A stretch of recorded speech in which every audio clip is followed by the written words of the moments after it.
Senhoras e senhores, é muito bom ter vocês aqui todas as semanas, em todo... Nossa, já viu quantos episódios já foram? E o de hoje é o incrível artista Rossini Macedo, um artista maravilhoso que merece e muito ser sempre valorizado. Eu tive a honra de recebê-lo aqui, o Tonho dos Couros, com as suas mensagens de amor e de emoção. Porque, ó, spoiler, eu vou me emocionar e vou rir muito, mas vou me emocionar nesse papo de hoje. Vai, pode rodar.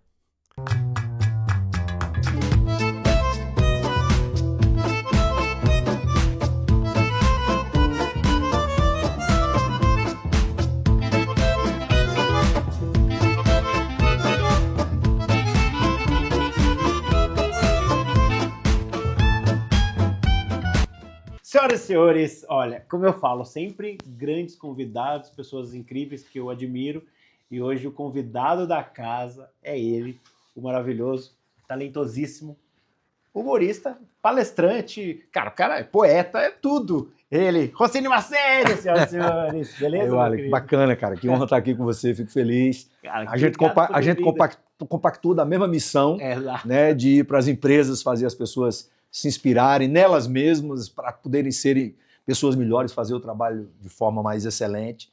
E é um prazer, uma honra estar aqui com você, cara. Eu que o digo. E outra coisa, cara, é legal você falar, por exemplo, já começar falando de palestra, porque a sua história é muito inspiradora, né, cara? Não é fácil, né, Rossini? Você viveu, cara, que você... Cara, não é fácil para ninguém. Eu falo que quando eu conto a minha história na palestra, né, história impactante, assim, que está no livro e tal, quando eu conto ela na palestra, as pessoas choram, e aí eu peço 30 segundos da atenção das pessoas, peço para elas fecharem os olhos e pensarem na pior história da vida delas. E deixo uma trilha triste no ar, assim. Elas pensam, quando elas voltam, aí eu uso um apetrecho de mágica para mostrar para elas o que a mente da gente faz com a gente. Uhum. A mente da gente, ela engana a gente toda hora, né? Então, se a gente habitua a nossa mente a ver coisa ruim, a desgraça, só pensar nisso e tal, a gente não vai enxergar as coisas. A gente vai ver, porque ver é diferente de enxergar. Uhum. E aí eu mostro isso depois, numa dinâmica que eu faço com eles, porque é muito importante que a gente não alimente a nossa mente com coisas ruins, Wally, e isso é determinante para que uma pessoa seja feliz de verdade, cara. Eu escolhi isso para mim, sabe? Eu escolhi não ficar alimentando a minha mente com coisa ruim, porque senão eu era uma pessoa ruim. E eu nunca quis ser uma pessoa ruim. Eu só queria era crescer, ficar do tamanho do meu pai, para não deixar meu pai bater na minha mãe, que era a pior desgraça da minha vida ver aquilo, né? Cara, assim, como foi viver uma infância assim? Porque assim, você fala, puta, quero crescer e ficar do tamanho dele para peitar meu pai e falar assim, o que é? O que tá pensando, né? Como que foi isso, cara? Porque tem que ter muita força, né? Tem que ter muita força, muita resiliência, né? Mas assim, quando você escolhe em quem você vai se inspirar, né? O que é que você quer de verdade, quando você tem fé e acredita, né? E foi isso que aconteceu. A chave mudou da minha vida de 10 anos para cá, porque eu comecei a ter uma relação muito forte com a fé, não com a religião, mas com a fé, né? Porque eu acho que a fé ela tá acima de qualquer tipo de religião. E eu frequentava duas igrejas, porque eu tinha uma avó católica e uma evangélica. Uhum. E aí eu ia nas duas igrejas e eu fazia um pedido para Deus. Eu dizia, Deus, eu só queria crescer, ficar do tamanho do meu pai, para não deixar meu pai bater na minha mãe. Faça eu crescer mais rápido. Cara, 3 dias depois ele me deu uma resposta, mas uma resposta de uma forma muito inusitada, para que a gente entenda que Deus ele fala com a gente, ele se comunica com a gente através de tudo. Uhum. É só a gente enxergar. De que Saber forma, ver esses sinais. de que forma ele está sinalizando as coisas. E comigo aconteceu isso. Eu cheguei numa banca de revista, tinha uma revista Placar e tinha Zico, que era meu ídolo. Ó. Aí eu olhei e propositalmente, a matéria dizia assim, o segredo do rei do Rio. Eu digo, eita, eu quero saber o segredo de Zico. Quem não quer, né? Segredo? Era tudo que eu queria na vida, era saber porque Zico cresceu, ficou forte e tal. Uhum. Meu irmão, era tudo que eu queria ouvir. E aí eu pedi o dono da banca para ler, o dono da banca leu, e era a história mesmo. Foi essa história que mudou a minha vida. Caramba. E eu tive a oportunidade de contar essa história para o Zico, né? Porque eu passei a praticar muito esporte a partir dos 10 anos de idade, e com 14 anos eu fiquei praticamente da altura que eu tenho hoje, eu tenho 1,80 m de altura, todos os meus amigos de infância são menores do que eu. Sim. E eu, cara, me inspirei naquilo, mas não querendo ser um jogador de futebol. Às vezes até eu pensava, né, quando eu fazia um gol numa pelada e tal, eu dizia, cara, eu tenho um talento. Não tinha nada, né? Era só onda. Aí eu digo, cara, aí fui descobrindo outras coisas. Depois que eu consegui ficar do tamanho do meu pai, não deixei meu pai bater mais na minha mãe, que eu segurei na mão dele, assim, de forma resumida, né, para as pessoas entenderem. Ele chegou numa festa do aniversário da minha mãe, eu com 14 anos, a minha mãe fazia aniversário dia 13 de janeiro, e por ironia do destino, a minha neta nasceu do dia 13 para o dia 14. Ela quase nasceu no dia 13 do aniversário da minha mãe. Calma aí, a sua neta é do Hugo? É do Hugo, é do Hugo, né? meu filho mais velho. Uhum. A minha neta nasceu no dia, a madrugada, de 13 para 14. Eu digo, vai nascer no dia do aniversário da bisavó dela, né? Uhum. E aí eu tô lá, cara, aí meu pai chega bêbado e bate na minha mãe na frente de todo mundo. Eu digo, cara, eu não acredito nisso. Vou defender minha mãe. Aí eu parti para cima dele, mas não para bater, para segurar ele. E aí ele percebeu que ele não tinha força. Ele disse, você vai bater em mim? Eu digo, não posso bater no senhor. O senhor é meu pai, eu tenho respeito pelo senhor, mas o senhor não tem pela sua família. Então me solta. Eu soltei, cara. Ele foi no quarto e voltou com a arma e apontou para mim na frente de toda a família. Como é que uma criança dessa pode ser normal? Né? Você vê o pai apontando a arma para você, cara. Caramba. Né? E não por coisa ruim que você fez, Sim. né? Porque tem filho que é marginal, que mata, Sim, que assalta claro. e tal, né? Que faz qualquer desgraça e às vezes o pai toma atitudes assim. Mas ele apontou porque eu estava defendendo a minha mãe por conta de um problema dele, né? Um problema que ele criava, né? E, cara, eu disse uma frase pro meu pai que eu sempre atribuo a minha fé a essas coisas, sabe? Eu disse, o senhor vai atirar, a bala vai passar por aqui, eu não vou morrer, porque o seu pai, que era meu avô, me ensinou a ser homem, esqueceu de lhe ensinar. O senhor é um covarde, homem que bate em mulher é um covarde. Ele baixou a arma, começou a chorar e foi pro quarto. Parecia que ele precisava ouvir aquilo, sabe, de alguém. Sim. E era do filho dele que ele estava tentando matar, né? Nossa. E seria o maior crime da vida dele, né, cara? Então meu pai voltou pro quarto e a partir dali eu saí de casa com a minha mãe, fui pra casa da minha avó. E no outro dia, parece que o dia era mais claro. Quando eu acordei, o Arley, assim... Um alívio. A liberdade, sabe? Aquela coisa de você ver, você enxergar as coisas que você via, mas você não enxergava. E eu passei a enxergar as coisas, sabe? De uma forma muito lúcida. Passei a gostar de ler poesia de cordel, coisa que eu nunca tinha lido na minha vida. E assim, a minha vida mudou, se transformou. A partir dali eu comecei a me interessar por coisas que eu não me interessava, porque a partir dali a minha vida era livre. E foi, até hoje eu sou um cara plenamente feliz. Eu sempre dizia para mim, eu quero ser o melhor pai que os meus filhos possam ter no mundo. E eu tenho certeza que eu sou, sabe, cara? Meus dois filhos são meninos maravilhosos, eu sou apaixonado por eles. A diferença de idade deles? 4 anos, de um para o outro. Eu tenho um filho com 36 e outro com 32, né, cara? Então, assim, é um orgulho muito grande você ser pai de 2 moleques assim, porque o grande problema hoje é ter filhos não apenas saudáveis, né? Ter filhos que têm a mente saudável, né? E os meus filhos, graças a Deus, eu fiz de tudo para que eles não tivessem a mente com problemas como eu tive, porque eu perdi. A minha irmã morreu por depressão, né? Ela viveu essa mesma história e não soube absorver. Então, cara, é muito louco isso. E aí a minha missão hoje é mostrar para as pessoas que elas, apesar da pior história da vida delas, que às vezes nas palestras que a gente faz, tem pessoas com história muito mais pesada do que essa, né? E as pessoas travam a vida delas por conta disso. E aí, no final, depois que eu conto a história, eu ainda digo que eu perdoei o meu pai. Então, é isso que eu ia te perguntar. Porque o perdão, cara, né? O perdão, ele, assim, você não desculpa, mas você perdoa, sabe? Entendi. Eu não desculpei o meu pai, né? Se ele fizesse isso com a segunda mulher dele, eu iria agir da mesma forma. Claro. Porque eu tenho 2 irmãs da segunda família do meu pai. Eu iria agir da mesma forma, mas ele se educou, ele nunca mais fez. Meu pai era uma pessoa maravilhosa, mas era o álcool que fazia ele virar essa pessoa pro mal, sabe? Meu pai era alcoólatra. Então, e as minhas irmãs mais novas, que são da idade dos meus filhos, elas me chamavam de tio quando eram crianças. Elas, Raíssa e Raquel, as minhas irmãs. Que legal. E elas dizem assim, meu irmão, depois que elas souberam da história, né, quando eu comecei a contar, que foi depois da pandemia, ela disse assim, a Raíssa falou para mim, que é professora hoje, disse, meu irmão, eu não sabia, cara, que Painho, que chama Painho lá no Nordeste, né, que ela mora na Paraíba, mora na minha cidade, Picuí. Eu não sabia que Painho era assim e tal, Painho nunca fez isso com Maninho. Eu digo, graças a Deus. Então ele aprendeu, né, depois desse episódio, aprendeu e virou realmente uma pessoa que eu esperava que ele fosse como pai, mas ele não foi para mim como ele foi para vocês. Né? E deixou um legado bacana, elas têm uma vida super tranquila. Mas você fez muito parte disso, dessa transformação dele, não foi? Sim, com certeza, eu tenho certeza disso. Ele deve estar aqui assistindo Com e certeza. vendo isso, que a minha missão hoje é mudar a cabeça dos homens que ainda pensam em cometer violência contra a mulher, cara. Porque para mim é um dos maiores É um absurdo, absurdos que cara. existe, velho, de verdade. E o meu pai, eu atribuo assim, as coisas que eu atribuo à violência do meu pai. O álcool, né? Uhum. Que é um dos maiores motivos até hoje de violência doméstica. Sim. Né? O ciúme, que a minha mãe era uma mulher muito bonita, mas minha mãe não fazia nada para que ele tivesse ciúmes. Uhum. E é uma coisa doida demais. A questão financeira. Uhum. Porque o meu pai ele tinha um emprego bom, meu pai era fiscal do Estado lá na Paraíba, né? Hoje, um fiscal do Estado aqui em São Paulo, ou na Paraíba, em qualquer lugar, deve ser uma média de 30, 40 mil reais por mês. Muito Então, bom. o cara tem uma vida no interior da Paraíba, meu irmão, lá pra você ter uma vida maravilhosa. Só que o meu pai, Sim. além desse problema do álcool, ele tinha um problema de baralho, de jogar baralho. Ah, também Então, tinha uma das jogo. maiores confusões que ele tinha com minha mãe era porque ele perdia tudo Entendi. no jogo de baralho. Então, ele não tinha dinheiro para nada. Olha que Entendi. absurdo. Mesmo ganhando bem. Né? Mesmo. Ele mesmo tendo um salário muito bom, ele podia proporcionar para a gente uma vida maravilhosa. Ele não fez isso. Ele perdia tudo na mesa de baralho, cara. É muito louco isso. Você vê que quando meu pai faleceu, eu cuidei de tudo, né?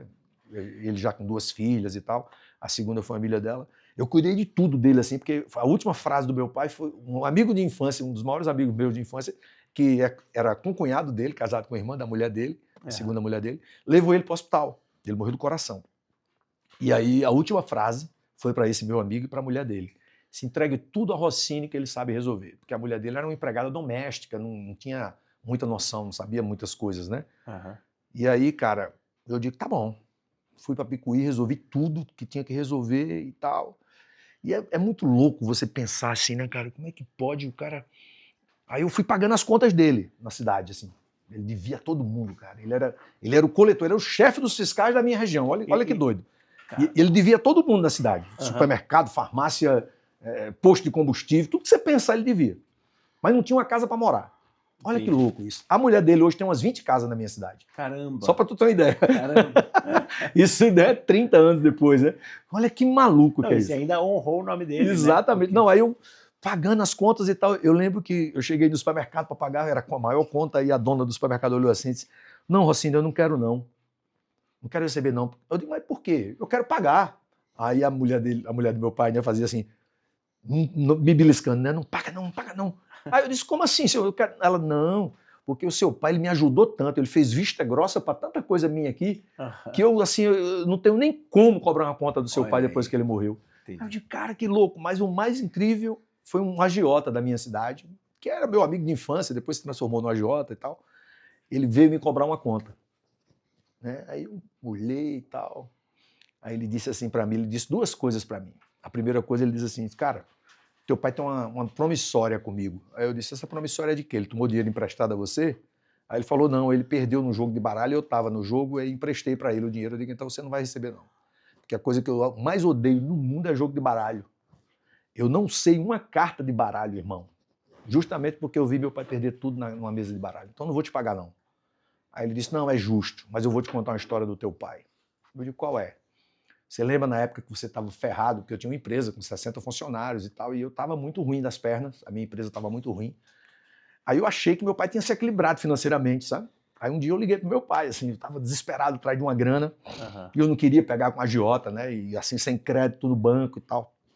Eu liguei pro meu pai, na época acho que eram uns 10 mil reais, que hoje deve significar, sei lá, 100 mil, 200 mil, não sei, fazendo a transformação da época da moeda. Aí eu disse, pai, o senhor tem dinheiro? Ele disse, a gente era muito amigo, a gente ficou muito amigo assim, nos últimos anos, cara. Aí ele disse, tenho, meu filho. Eu digo, o senhor pode me prestar uns 10 mil aí e tal? Assim, pelos uns 30, 60 dias no máximo eu pago o senhor. Eu disse, claro, meu filho. Manda o número da conta aí que até o final da tarde eu boto.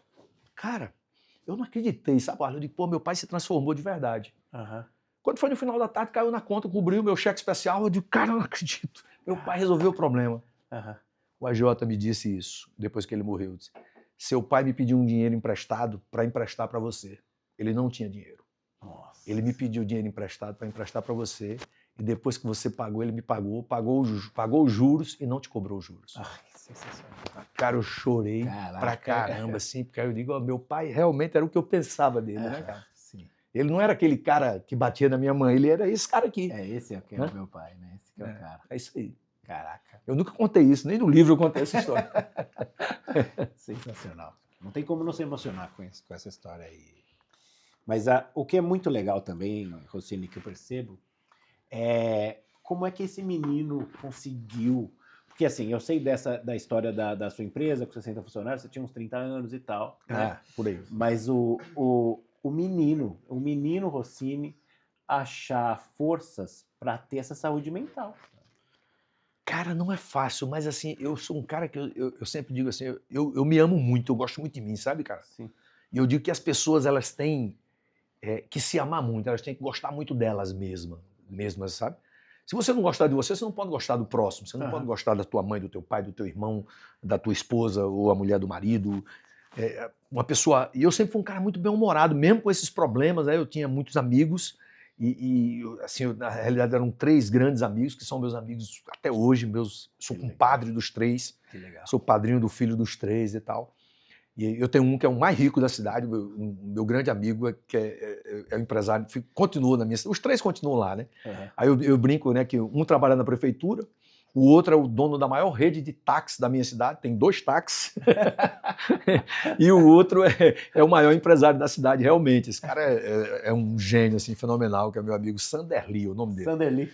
E esse meu amigo tá com câncer hoje, cara, com câncer de próstata, tá se tratando aqui em São Paulo e tal, ele tem muita condição. E é muito legal, assim, sabe, eles me ajudaram muito a vencer isso, porque a gente brincava muito, a gente sacaneava muito, né?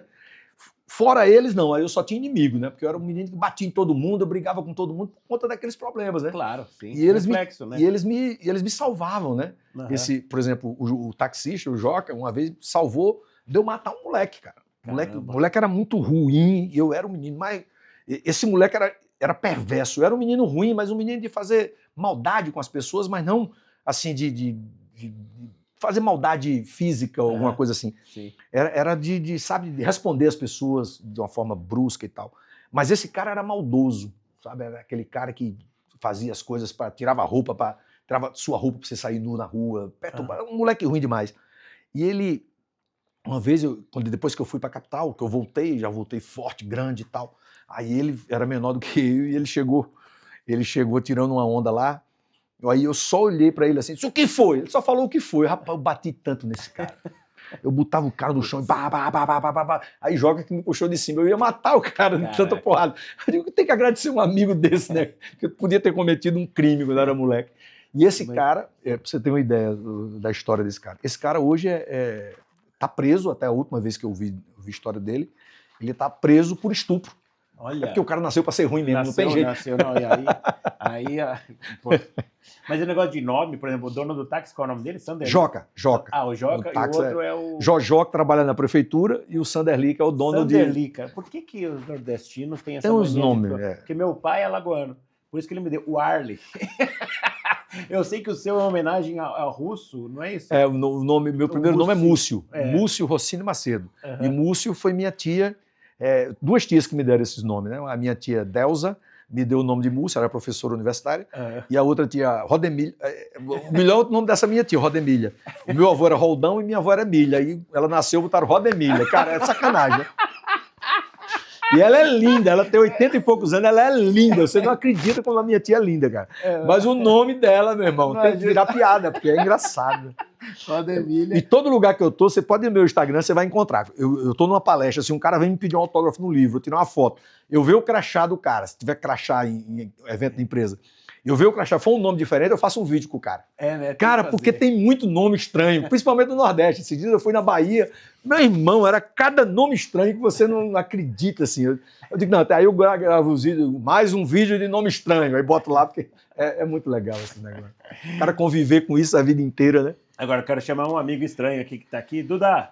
E aí, Johnny? Tudo tá bem, aí, gente? Aí, Duda! E aí, nossa, Múcio, tamo junto, né? Múcio. Quais eram seus apelidos, Múcio?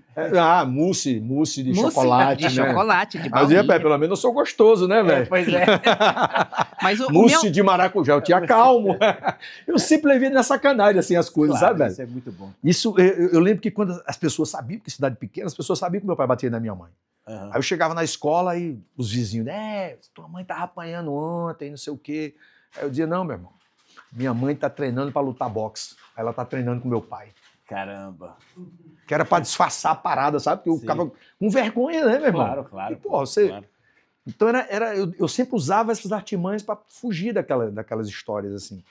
Não, Mas- De alguma forma, isso também te formou como o homem que você é, com toda essa experiência, com todo esse legado agora para os filhos também faz parte disso, né? Que você olha sim. assim, você é um pai Não, exemplar, eu você fico, é um eu pai fico que não... indignado quando eu vejo os moleques novos cometendo crime dessa natureza, né? De cometer violência contra a mulher, bater em mulher. Aham. Cara, eu fico indignado, sabe? Olha, assim, eu digo assim, se isso acontecesse com um filho meu, bater numa nora minha, não precisava nem o pai da nora fazer o que eu ia fazer. Aham. Eu ia dar uma surra nesse moleque tão grande e eu ia levar ele preso, sabe? Não precisava o pai ir, não.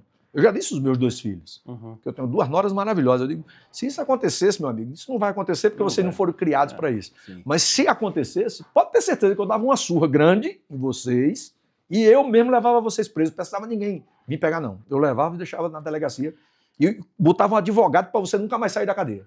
Cara. Porque, cara, isso não existe mais hoje em dia. Não. Rossini é praticamente o Batman da Paraíba. Não, eu digo que essa coisa do super-herói, Warley, eu digo que as pessoas elas procuram super-herói nos outros, Sim. né?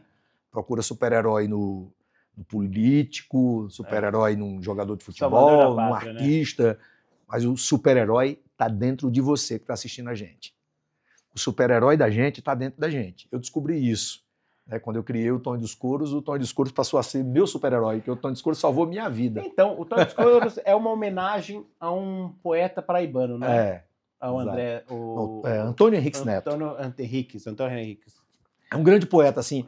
A obra dele é comparada à obra de Patativa do Assaré, por exemplo. Sensacional. Aquela coisa assim de poesias matutas, né, com Aham. linguajar matuto e tal, mas um cara super inteligente, um cara fenomenal, e virou meu segundo pai, porque lá eu encontrava pais. Aham. Eu tinha 2 segundos pais, né? Ele e o meu ex-sogro, o seu Demétrio, que também era uma figura maravilhosa. Aham.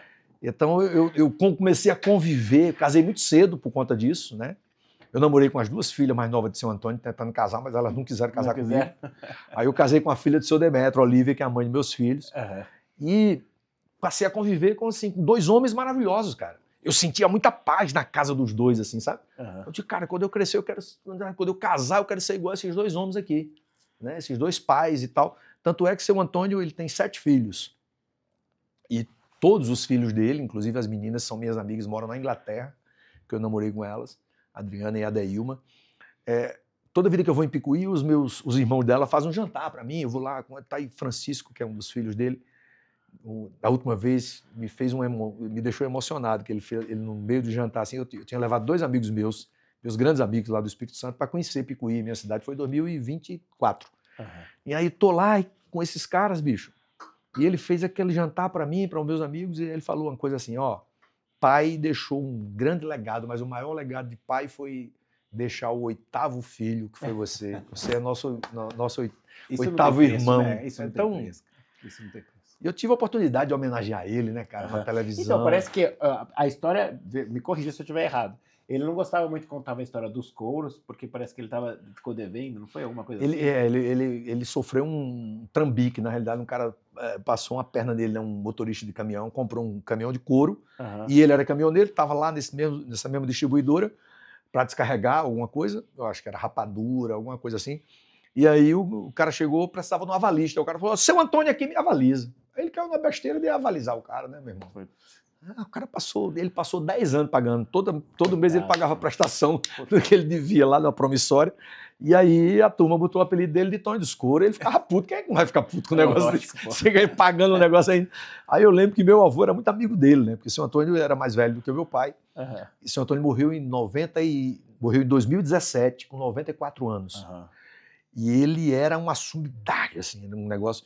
E meu avô mandava eu sacanear ele, eu era moleque, aí eu já imitava voz de velho. Parece que eu já tinha o já fazia. talento, mesmo com todos esses problemas, Sim. eu já tinha o talento para ser humorista mesmo, né? Parece que era o destino da missão, né? Aí ele passava assim, aí eu tava com meu avô, aí meu avô, chama ele de Tonho dos Couros, aí eu, ei, Tonho dos Couros! Rapaz, meu avô morria de rir, eu imitando voz de velho, o moleque já imitava voz de velho. Aí ele, é sua mãe, filho de uma égua. Mas depois ele sentiu. Ele Não, sentiu a homenagem, né? aí quando eu botei o nome do personagem, ele se surpreendeu. Eu disse, você não vale nada mesmo, não. Porque eu já convivia muito, né? Eu já ia pra casa dele, cara. E eu ficava lá vendo ele escrever as poesias, né? E aí ele me dava muita poesia que ele escrevia, assim. Ele batia na máquina e ele me dava. Eu tenho pelo menos umas 100 poesias Sim. inéditas dele. Que eu, Olha um livro aí também. eu digitalizei tudinho e mandei pra família, né? Porque assim, é relíquia o que eu tenho, né? Sim. Tudo original e tal. E aí a família pegou, lançou um livro, 2022, durante a pandemia. O último livro, o quarto livro dele, lançou durante a pandemia com essas poesias inéditas. E pegaram acho que umas 30 dessas que eu mandei para eles. Legal. E botaram no novo livro dele, que foi um livro pós-morte. Então, é muito bacana você ver assim, né? Ele chegava, ele escrevia, ele dizia, toma aí, meu filho, para você. Ele até poesia me sacaneando também, ele escreveu, sabe? Ele me dava e tal, tem umas poesias muito engraçadas que ele me achava engraçado, porque ele dizia, esse moleque não vale nada, ele ficava zoando comigo assim, dessa forma. Acho que ele queria que eu fosse filho dele também, né, para ter aquela diversão e tal. Sim. Cara, é muito bacana, mas o maior presente que eu ganhei assim, foi a oportunidade de poder homenageá-lo, né, de poder contar histórias na escolinha do Gugu. Eu tive essa oportunidade, porque eu escrevia meus textos, aí eu mandava para ele, meu irmão, e aí eu disse, como é que eu vou dar autoria? Porque eu mandava o texto pro redator, que era o mesmo redator da Praça na época. Né? Tá. Esqueci o nome dele agora, mas era o mesmo redator. E aí ele pegava, cara, e eu não mandava nada assim que eu ia dizer o nome dele na hora da gravação. Aí quando o Gugu perguntava, eu fiz isso umas 3 ou 4 vezes. Quando o Gugu perguntava assim, seu Tonho dos Couros, aí eu disse, a Cunha, menina, eu mesmo, ao vivo em couros, professor. Aí dizia, me diga uma coisa, qual é a diferença entre o pobre e o rico? Aí para dar a autoria dele, né, eu dizia, segundo meu padrinho Antônio Henrique Neto, lá de Picuí, na Paraíba, começa pelo move.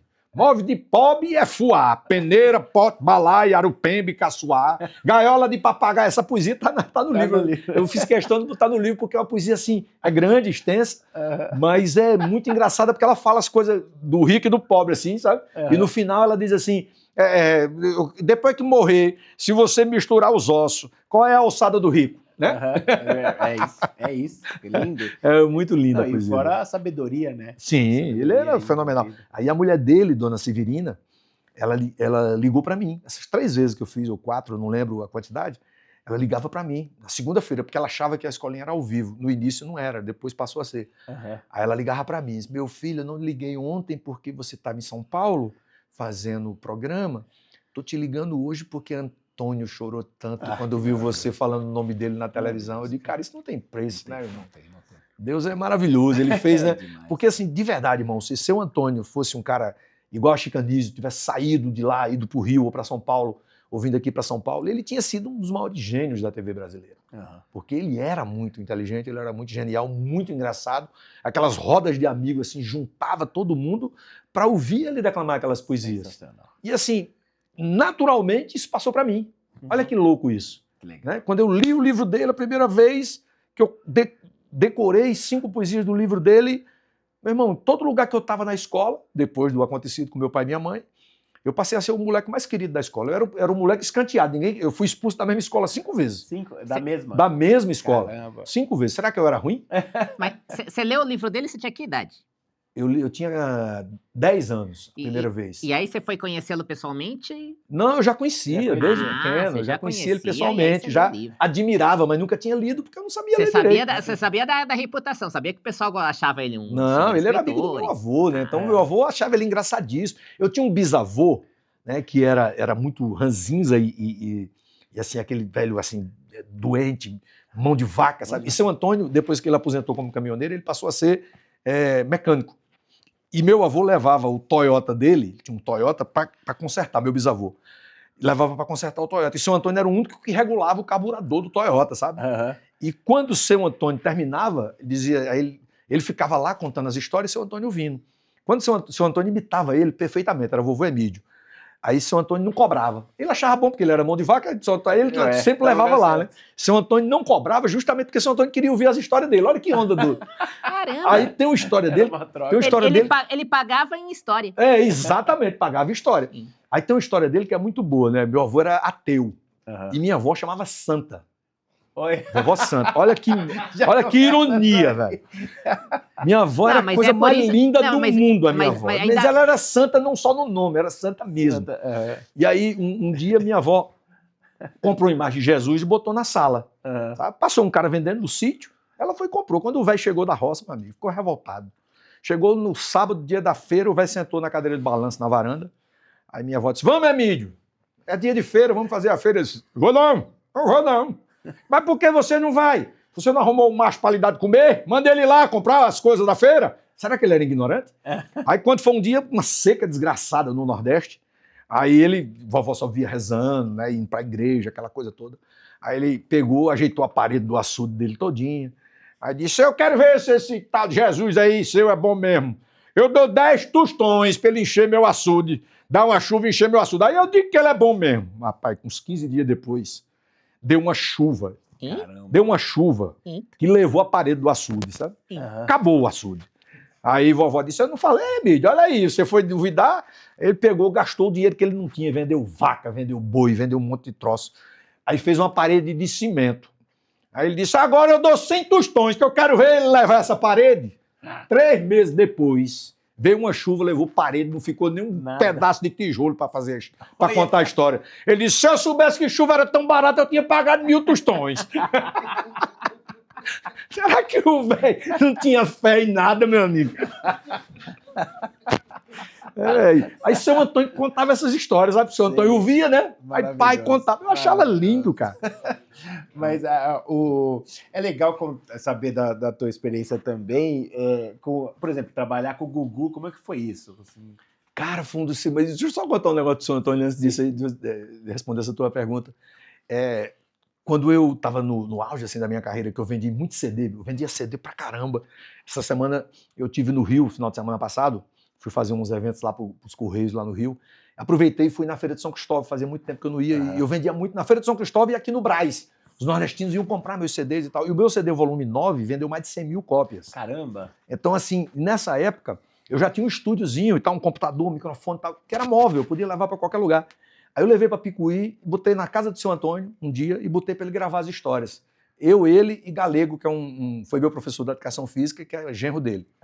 Aí Galego é uma figura engraçadíssima. Aí eu e Galego instigando ele a contar as histórias. Ele contou um monte de história, assim, uns 3 horas de história.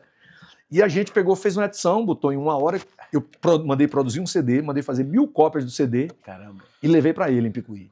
Digo, aí, tá pro senhor fazer o que o senhor quiser. Vender, dar, presentear, fazer o que o senhor quiser. Aí ele vendeu alguns e deu muito de presente e tal. E esse CD dele tá no meu canal do YouTube até hoje, né? Depois que ele morreu, eu botei no canal do YouTube para que as pessoas possam ter, né, ouvir essas histórias. E uma dessas histórias é essa história do meu avô, ele contando. É muito engraçado porque ele imita. Eu não sei imitar a voz do meu avô, mas ele imitava perfeitamente, cara. Mas e de referência, antes da gente falar de Gugu, por exemplo, Espanca, quem são os caras? Não, você tinha a minha maior os referência foi Seu Antônio. Né? Primeira referência foi ele. Aí depois eu fui morar na capital, aí eu comecei a ter como referência o Chico Anísio, né, Renato Aragão e todos os outros, Zé Vasconcelos. E aí eu passei, cara, a ser o maior consumidor de humor que você possa imaginar. O Arley, você me mostrou aqui sua casa, né? A gente tá na casa do Arley. Você me mostrou aqui. Um dia que você for à Vitória, eu faço questão de lhe mostrar a minha casa. Lá na minha casa, vivia no meu estúdio, mas o meu estúdio hoje não existe mais, é um novo que eu aluguei. Hoje eu levei o estúdio para casa. E lá tem talvez uma das maiores bibliotecas de humor do Brasil. Sensacional. Eu sempre comprei todos os LPs que você possa imaginar, de qualquer humorista que você possa imaginar. Eu tenho Costinha, eu tenho todos. Pode. Juca Chaves, Zé Vasconcelos, né, Ari Toledo, todos esses caras eram minhas referências. Né? Eu conheci o Ari, conheci o Juca Chaves, não conheci o Costinha. O Zé Vasconcelos eu conheci também, tive a honra. Trabalhar com o sobrinho dele na escolinha, né? Então, assim, foi muito legal. Chico Anísio, eu tive a honra de fazer 3 shows com Chico Anísio. Maravilhoso. Então, todas essas pessoas foram minhas referências, né?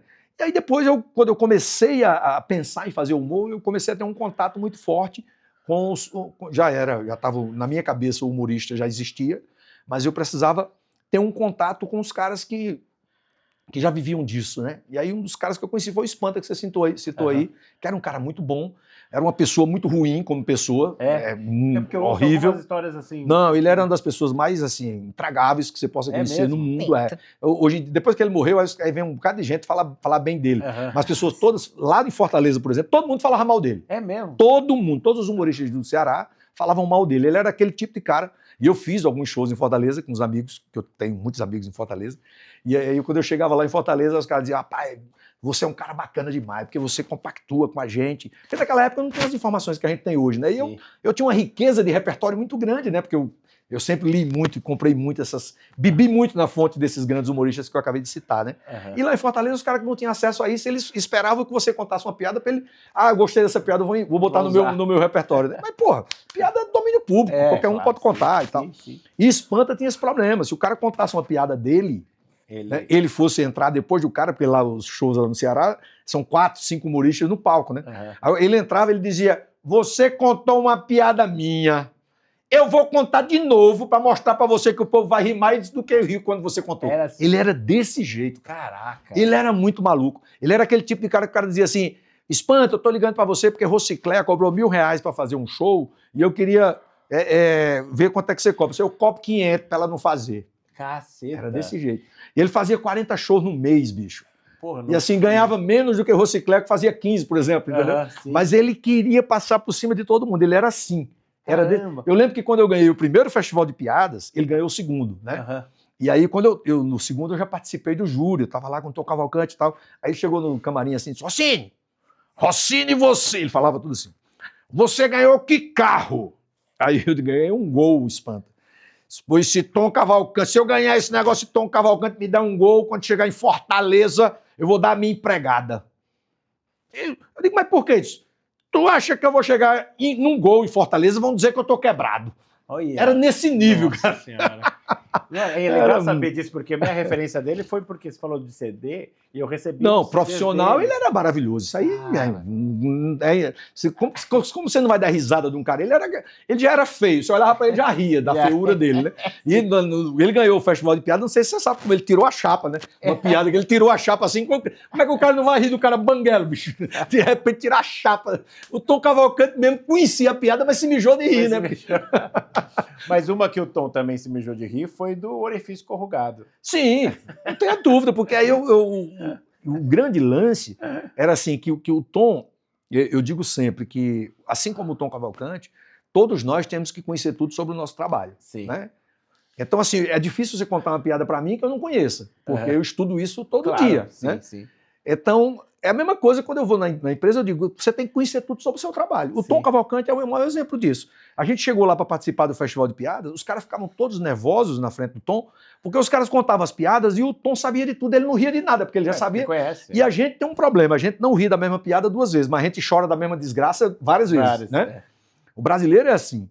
E o Tom Cavalcante não ria. E eu, sabendo disso, eu não olhava para ele. Só que as minhas piadas eram diferentes, porque as minhas piadas elas eram todas rimadas, com poesia de cordel, com um diferencial, sabe? Tinha essa riqueza cultural que eu colocava no meio do negócio, mesmo que fosse uma piada que ele já conhecesse, mas tinha um negócio no meio, uma rima, que aí ele dizia, que porra é essa? Que esse cara tá fazendo é diferente, né? E aí, meu irmão, quando eu peguei as fotos depois que eu ganhei, ele ria de tudo. As fotos, ele me pegava assim, de perfil, e ele rindo no fundo. Eu tenho uma foto dessa em casa, no quadro. Maravilhoso. Ele rindo. No dia que você for lá em casa, você vai ver. Uma foto, a minha foto desfocada e ele rindo no fundo. Eu digo, se eu conseguir fazer o maior humorista do Brasil depois de Chico Anísio rir, eu faço qualquer pessoa, irmão. E você só sabe que ele riu porque tinha as fotos. Sim, porque eu não olhava pra ele. Com medo dele não rir, porque Ou a seja, gente não que faz fosse humor, as você não olha pra quem não ri no palco, né, mano? Não olha. Porque senão desconcentra a gente, irmão. E o Tom é um cara tão maravilhoso. Eu queria também falar do livro, mas, por exemplo, o que o Zico fez de prefácio, ele fez o prefácio do meu livro. E quando ele fez, eu fiquei tão emocionado. O Tom fez pra você? O Tom fez. Bacana. E Aliás, Caminhos da Ventriloquia, tem na Amazon, sobre gente. o ventríloco e tal, e tá esgotado, mas eu quero te mandar um. Legal. E aí, quando o Tom topou, eu chorava, porque é uma referência muito forte, né? Sim.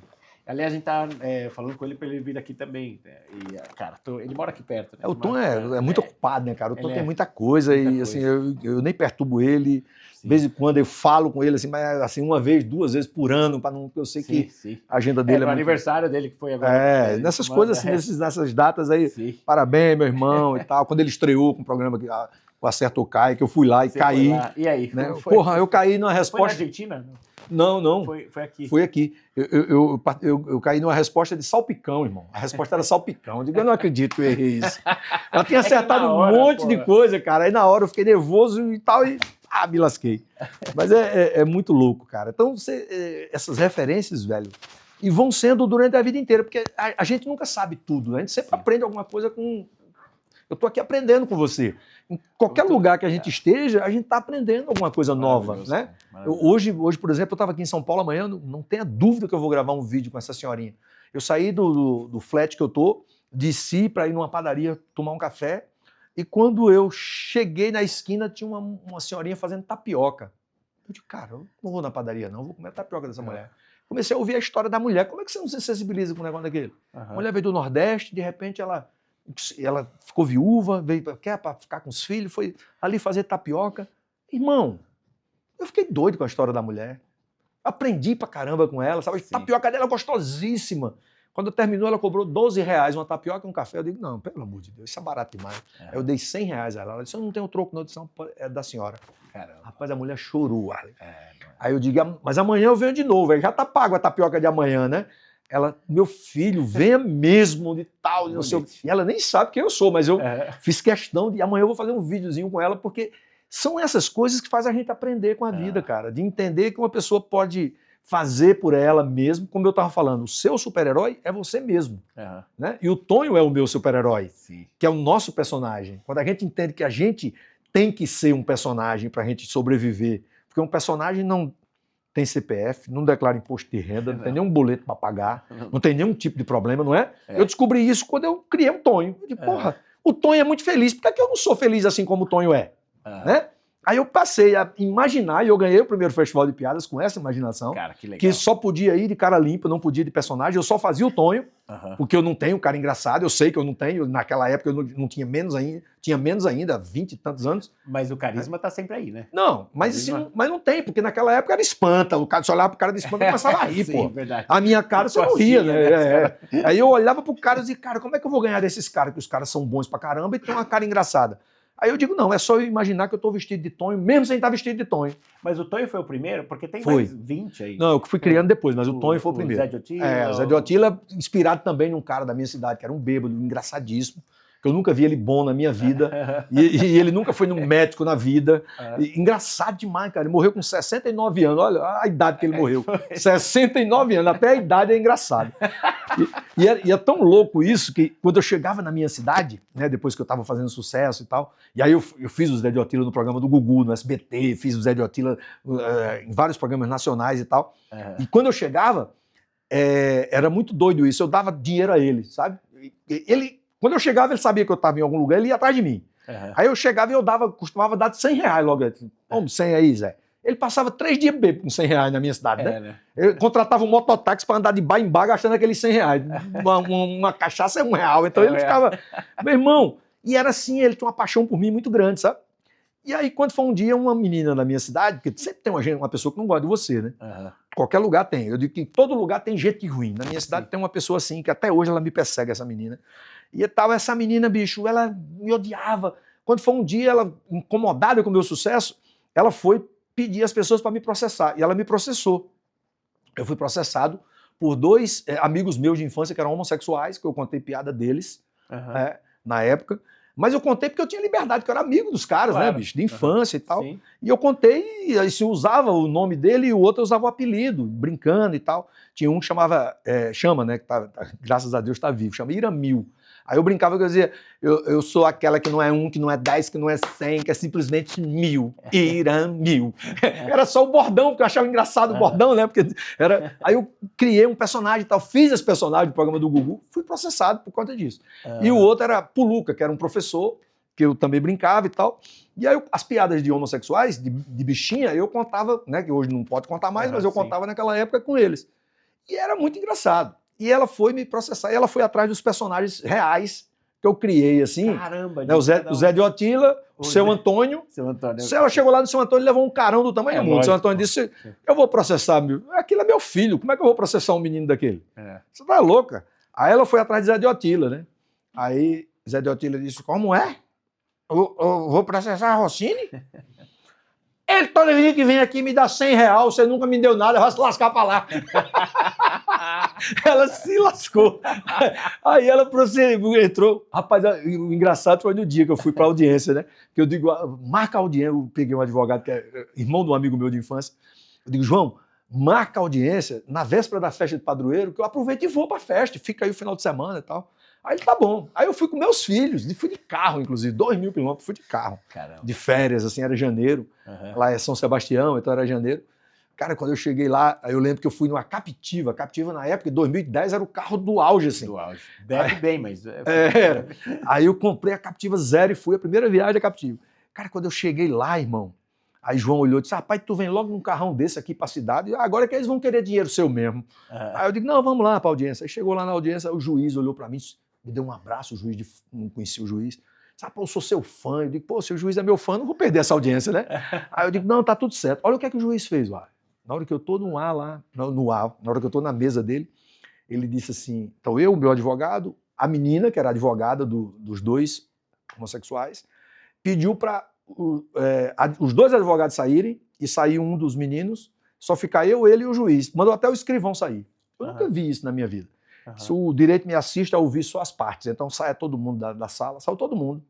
Aí ele perguntou era o Puluca primeiro, por que você quer processar o Rocinho? Por que você está processando o Rocinho? Ele disse, não, porque eu estou precisando, assim, ele contou piada, eu sou professor do município, e assim, eu estou precisando, né, porque os meus alunos ficam contando a piada lá na sala, isso é muito ruim. Mentira, não era isso.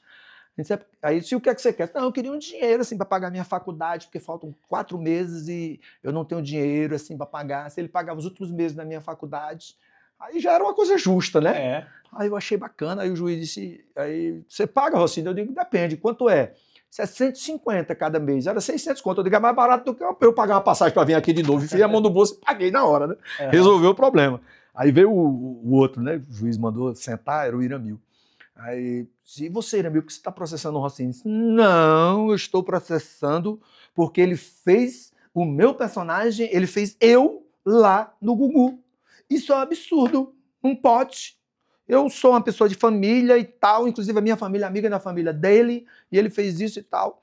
Aí, Rocinho, eu digo, não, aí é diferente, doutor. Ele não pode usar o nome dele, porque o nome Iramil é registrado no INPI, eu registrei no INPI, sabe? Eu posso usar comercialmente e ele não, aí pá, mostrei. Aí matou ele, aí o juiz disse, agora Iramil, não tem jeito e tal. Aí ele disse, agora... Aí disse, não, mas o que é que você quer? Não, eu não quero dinheiro, não. Se o que é que você quer? Eu só queria que ele pedisse desculpas. Aí eu digo, não, isso aí é um problema nenhum, eu peço desculpas a você, não faço mais o personagem, se você não gosta, não estou aqui para... Né? Aí ele disse, não, mas não é aqui que eu quero que você peça desculpas. Aí o juiz disse, aonde é? Na rádio, da cidade? Na época não tinha rede social. Direito, né? Acho que era Orkut na época, 2010, né? Acho que era Orkut, aí, né? Acho que era. Ou na rede social e tal. Aí ele disse, não, eu quero que ele peça desculpas no programa do Gugu. Aí eu digo, não, aí não é impossível. Eu vou pedir um Homero Salles, bravo pra caramba, pra pedir desculpa, não tem como, desculpa aí. O Homero que dirigia. Não tem como, você me desculpe, isso é impossível. Aí o processo ainda rodou por uns... Mas você não pensou em negociar e oferecer o Fala Que Eu Te Escuto? Pois é, boa ideia. Não pensei nisso, Dudu, de verdade. A gente tem que chegar no meio termo, né, gente? Negociação, aquele que é o Gugu. Rosine, é legal porque essa experiência da... essa experiência do... É maravilhosa essa história também. Mas Calma, eu queria saber... Mas só para desenrolar. Aí ele perdeu, o processo foi indeferido e tal, e ele... Aí não... Mas depois você nunca mais teve contato Teve, depois eles viram que não ganharam nada, né? Porque o outro R$600 e o outro nada. Até hoje são meus amigos, eu vou lá, ele vem tirar foto comigo na rua. Maravilhoso, cara. Acabou. Mas a menina continua com raiva de Continua. mim. É. Mas ela continua indo atrás dos originais dos personagens? Tô vendo que é a sua maior fã, né? É, eu Ela acho que conhece eu todos acho os que ela é a minha personagens. maior fã mesmo. Mas não ela- tem isso do hater ser o fã? Tem. Olha, ela conhece todos os personagens, sabe? Todas as pessoas reais que inspiraram os É personagens. verdade. Aí ela vai conhecer de um por um Eu das acho que- eu pessoas acho que é reais isso que mesmo, inspiraram. Ela é a minha maior fã, frustrada, coitada. É. Ela podia, né? Mas não vamos falar dela, não, porque Não, não, mas vale a assim, pena. não, mas assim, só entre nós, ela já virou personagem? Não, Ah, não virou, Cine. não. Não, virou. gente, não precisa. Mas isso é uma boa ideia, É uma quem boa sabe, ideia. né? Só muda o nome. Põe um nome parecido, né, É. Duda? Porque Então, aí, assim, foram- que aí ela não precisa ir atrás, ela já vai, já é ela mesma, é um trabalho Boa a ideia, menos. Duda. Eu vou anotar essa ideia daqui. Vou pegar aqui no meu celular, vou anotar aqui essa ideia. Essa pessoa vai ela me mata, ela não vai me processar. Ai, cacete. Porque ela é um personagem de verdade. É, né? Então, Que é o... Agora, bom, Se você quiser que ela vire boneca, eu tenho os contatos. teve o lance da escolinha, né, com o Gugu e Não, tal. você tinha me perguntado assim, como é que foi trabalhar com o Gugu. Exato. Cara, aí a gente entrou nesse outro papo. E, assim, primeiro, para terminar esse outro papo, os outros personagens todos, a partir daí eu não criei mais de personagens reais para não ter esse tipo Mas muda o nome. de problema, né? Uhum. Mas pessoas que estão vivas na nossa mente, né? Sim, Histórias sim, engraçadas sim. e tal. Como é que eu não vou criar um personagem do meu bisavô? Cara, olha que negócio, né? Então o velho que eu faço é o meu bisavô, Uhum. né? Então é Mané Potêncio, que eu já Mané fazia, Potêncio. que também é uma pessoa real. Uhum. A menina também foi atrás de seu Mané Potêncio para poder fazer porque eu já tinha contado uma piada no Tom, usando o nome do seu Mané Potêncio. Olha o nome engraçado, Mané Potêncio. É o nome dele mesmo? É uma família na minha cidade, chama Família Potêncio. Tem Chico Potêncio, Mané Potêncio, Zé Potêncio, tem uma galera toda. E seu Mané Potêncio é muito engraçado. Aí eu achava engraçado o nome. Seu Mané não fazia aquelas coisas que eu contava nas piadas, sabe? Sim. Mas era engraçado o nome. Aí eu pegava e usava. A menina não foi atrás dele também nessa época? Esqueci de Caramba. falar. Mas Quando é fã mesmo, viu, Duda? É, Eu tô vendo, aí gente. seu Mané Potêncio disse, minha filha, eu acho até engraçado aquelas histórias que o menino conta de mim. Mas ele nunca viveu aquelas histórias, sabe? Essa era figura, cara. Aí eu fui gravar vídeo depois com ele. Seu Mané era uma figura, porque Maravilhoso. o neto dele é meu amigo de infância. Então tem todas essas coisas desenroladas, assim. Mas aí, respondendo a tua pergunta, enfim, né, de trabalhar com o Gugu. Cara, o Gugu foi um cara... eu digo que foram... duas coisas que aconteceram muito boas na minha vida. Naquela época, para ser humorista reconhecido nacionalmente, você tem que chegar na televisão. Diferente de hoje, que Sim. às vezes um moleque grava um vídeo estoura, no outro dia o moleque vira né, referência nacional o do Whindersson, humor. né? O Whindersson aconteceu isso, exatamente. Então, na minha época, cara, não existia. Ou você aparecia na televisão, ou você ia ser um mero desconhecido. Uhum. Eu, apesar de já ter 8 CDs lançados na época que eu apareci, no Tom, né, meus CDs vendiam muito, porque eu tinha a Feira de São Cristóvão e o Brás, onde vendia muito, mas assim, o público muito restrito ao Nordeste, né? Uhum. Tanto no Nordeste como aqui, né, em São Paulo e no Rio. E eu já fazia mais de, pelo menos umas 60 rádios aí naquela época. Eu era o maior concorrente do Moção. Caramba. Nas que rádios, o legal. Moção já era Sim. estourado naquela época. Até no nome, né? O Múcio E o meu nome é Múcio, todo mundo achava que o Moção era eu. Aí eu passei a ser o maior concorrente, porque o Moção já estava estourado no Nordeste. Então o que o Moção começou a fazer, eu já tinha o meu programa de rádio lá no Espírito Santo, Aham, sim. e o Moção estava estourado no Nordeste. Ele trabalhava na Rádio Sons Unsat, que tinha uma rede com mais de 60 rádios. E quando eu cheguei de férias no Nordeste, eu ia muito ao Nordeste, porque eu tinha um restaurante em Vitória, de comida nordestina, então eu ia comprar muita coisa lá. Aí eu ouvi o Moção, CD pirata do Moção. Eu disse, caramba, meu irmão, esse cara vai chegar lá no Espírito Santo, em Minas Gerais, que era onde eu tinha muitas rádios, e esse cara vai me engolir. Eu vou fazer isso também. Aí eu comecei a fazer as pegadinhas, que era uma coisa que eu não fazia, Aham, né? Que ele estava arrebentando com esse negócio lá. sim. Aí eu passei a ser o maior concorrente dele. De 60 rádios, eu passei a ter 200. Em Caramba. todo lugar que a gente tava, todo lugar que o Moção tava, alguém contratava o Tonho dos Couros para poder concorrer com o Moção. Sim. A outra rádio concorrente virou aquela, sabe? Aham. E a gente se admira, eu gosto dele pra caramba, admiro ele pra caramba. Isso e é tal. muito legal, né? É. Isso é muito legal. Mas as pegadinhas tipo trote, assim? Era, Você tipo deixava trote, gravando e exatamente, ligava? exatamente. Que já acontecia no Boi na Linha, no Sim, Pânico, né? Claro, E o claro, Moção claro, pegou aquilo e levou fez Sim. de uma forma mais popular, né? Sim. E aí, irmão, eu toquei a minha vida desse jeito e tal. Quando eu cheguei no show do Tom, foi muito bacana, abriu as portas, e uma dessas portas foi o programa do Gugu. Né? Me chamaram para ir eu tinha ido no Silvio Santos primeiro, Uhum. eu tinha ido do Silvio Santos, depois eu fui na praça, depois que eu apareci no Silvio. Aham. E o Silvio era concurso também, aquela coisa de você participar de um concurso de piada e tal. E foi a primeira vez que eu tremi na frente de um cara assim, velho, de verdade. Porque eu já tinha muito tempo de palco e tal, não tinha por que tremer. Mas na frente do Silvio, aquele cara tinha uma energia diferente. Eu não tive coragem de pedir para tirar uma foto com ele, irmão. E na primeira vez, o Arley, eu cheguei, aí eu levei um box, eu já tinha 10 CDs na época que eu fui lá nele, porque eu lancei o 9º CD depois que eu ganhei o Festival de Piadas, e logo depois eu gravei um DVD, o primeiro DVD de humor da história do Brasil foi meu, em 2005. Que legal, porra. Fiz um investimento assim, de um carro zero, fiz no Teatro de Vitória, foi um dos DVDs mais pirateados do Brasil. O Teatro Municipal? Teatro Municipal, Teatro Carlos Gomes. Sim, no Carlos Gomes. Sim. E aí, irmão? Na praça ali. Sim. E aí eu cheguei e levei um box com 10 CDs, que era assim, Coleção Sorria 10. Era muito legal, assim. Aí eu entreguei para ele, não entreguei para ele, entreguei para o produtor. E aí, 15 dias depois eu voltei, porque eu ganhei lá e voltei, né? Quando eu cheguei, irmão, aí o produtor disse, Rossini, vai lá para ver o que ele está fazendo. Ele estava contando as piadas dos meus CDs para a plateia. Quer dizer, ele estava ouvindo os meus CDs. Caraca. Aí o produtor disse, vai no carro dele. Ele tinha um Lincoln que ficava lá fora do SBT. Aí eu fui lá, os CDs tudo espalhado no banco do passageiro, assim, que ele dirigia o próprio carro. Isso não tem preço. Meu irmão, eu fiquei muito orgulhoso daquilo, sabe? Foi muito legal. Aí você bateu foto. Não pedi não tive coragem de pedir. Fui na segunda vez, não tive coragem de pedir. E aí passou, fui na Praça Nossa, gravei 2 vezes, e depois fui pro Gugu. O Gugu também me chamou. Cara, o Gugu foi transformador. Porque o Gugu eu ia fazer 15 minutos. O diretor, Homero Salles, e o Goiabinha, que me era produtor, me chamou, e pediu para eu mandar por e-mail as piadas e tal, dos 15 minutos que eu ia fazer.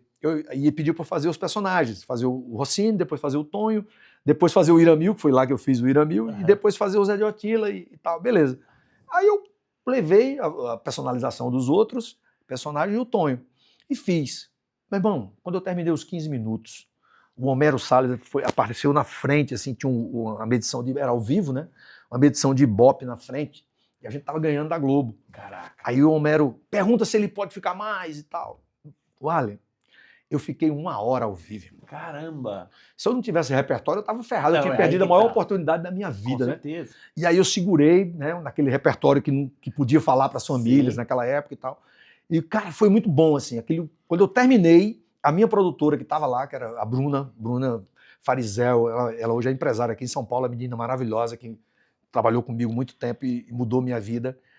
Eu tenho uma gratidão muito grande por ela. Estava com a minha esposa na plateia. De lá até o hotel, do SBT até o hotel, que é longe pra caramba, né? Até o centro de São Paulo, ela vendeu 30 shows. Caceta. Só no telefone, cara. Não, pode deixar. Aí anotava o telefone do outro dia, ela fez 30 shows no domingo. Porque naquele tempo, era 2008. Nossa. Não existia a internet. Não existia. Então, a única forma era você aparecer na televisão e dar o telefone. Meu irmão, quando eu dei o telefone não parou. Lá mesmo, no programa do Gugu, começou a tocar, ela não atendeu, mas já viu o telefone vibrando. E aí eu digo, porra, legal. Quando terminou, eu trabalhava na Globo local do Espírito Santo. Olha que doido isso. Eu fui sem pedir autorização. A Gazeta. Eu trabalhava na Rádio Litoral, que eu sou a maior audiência da FM no Espírito Santo até hoje. E eu trabalhava também na TV Gazeta à noite, num quadro, num programa depois do Fantástico. Todo domingo. E era um quadro de muito sucesso e tal, era bem legal. Era o Tonho na rua fazendo entrevista, brincando com as pessoas.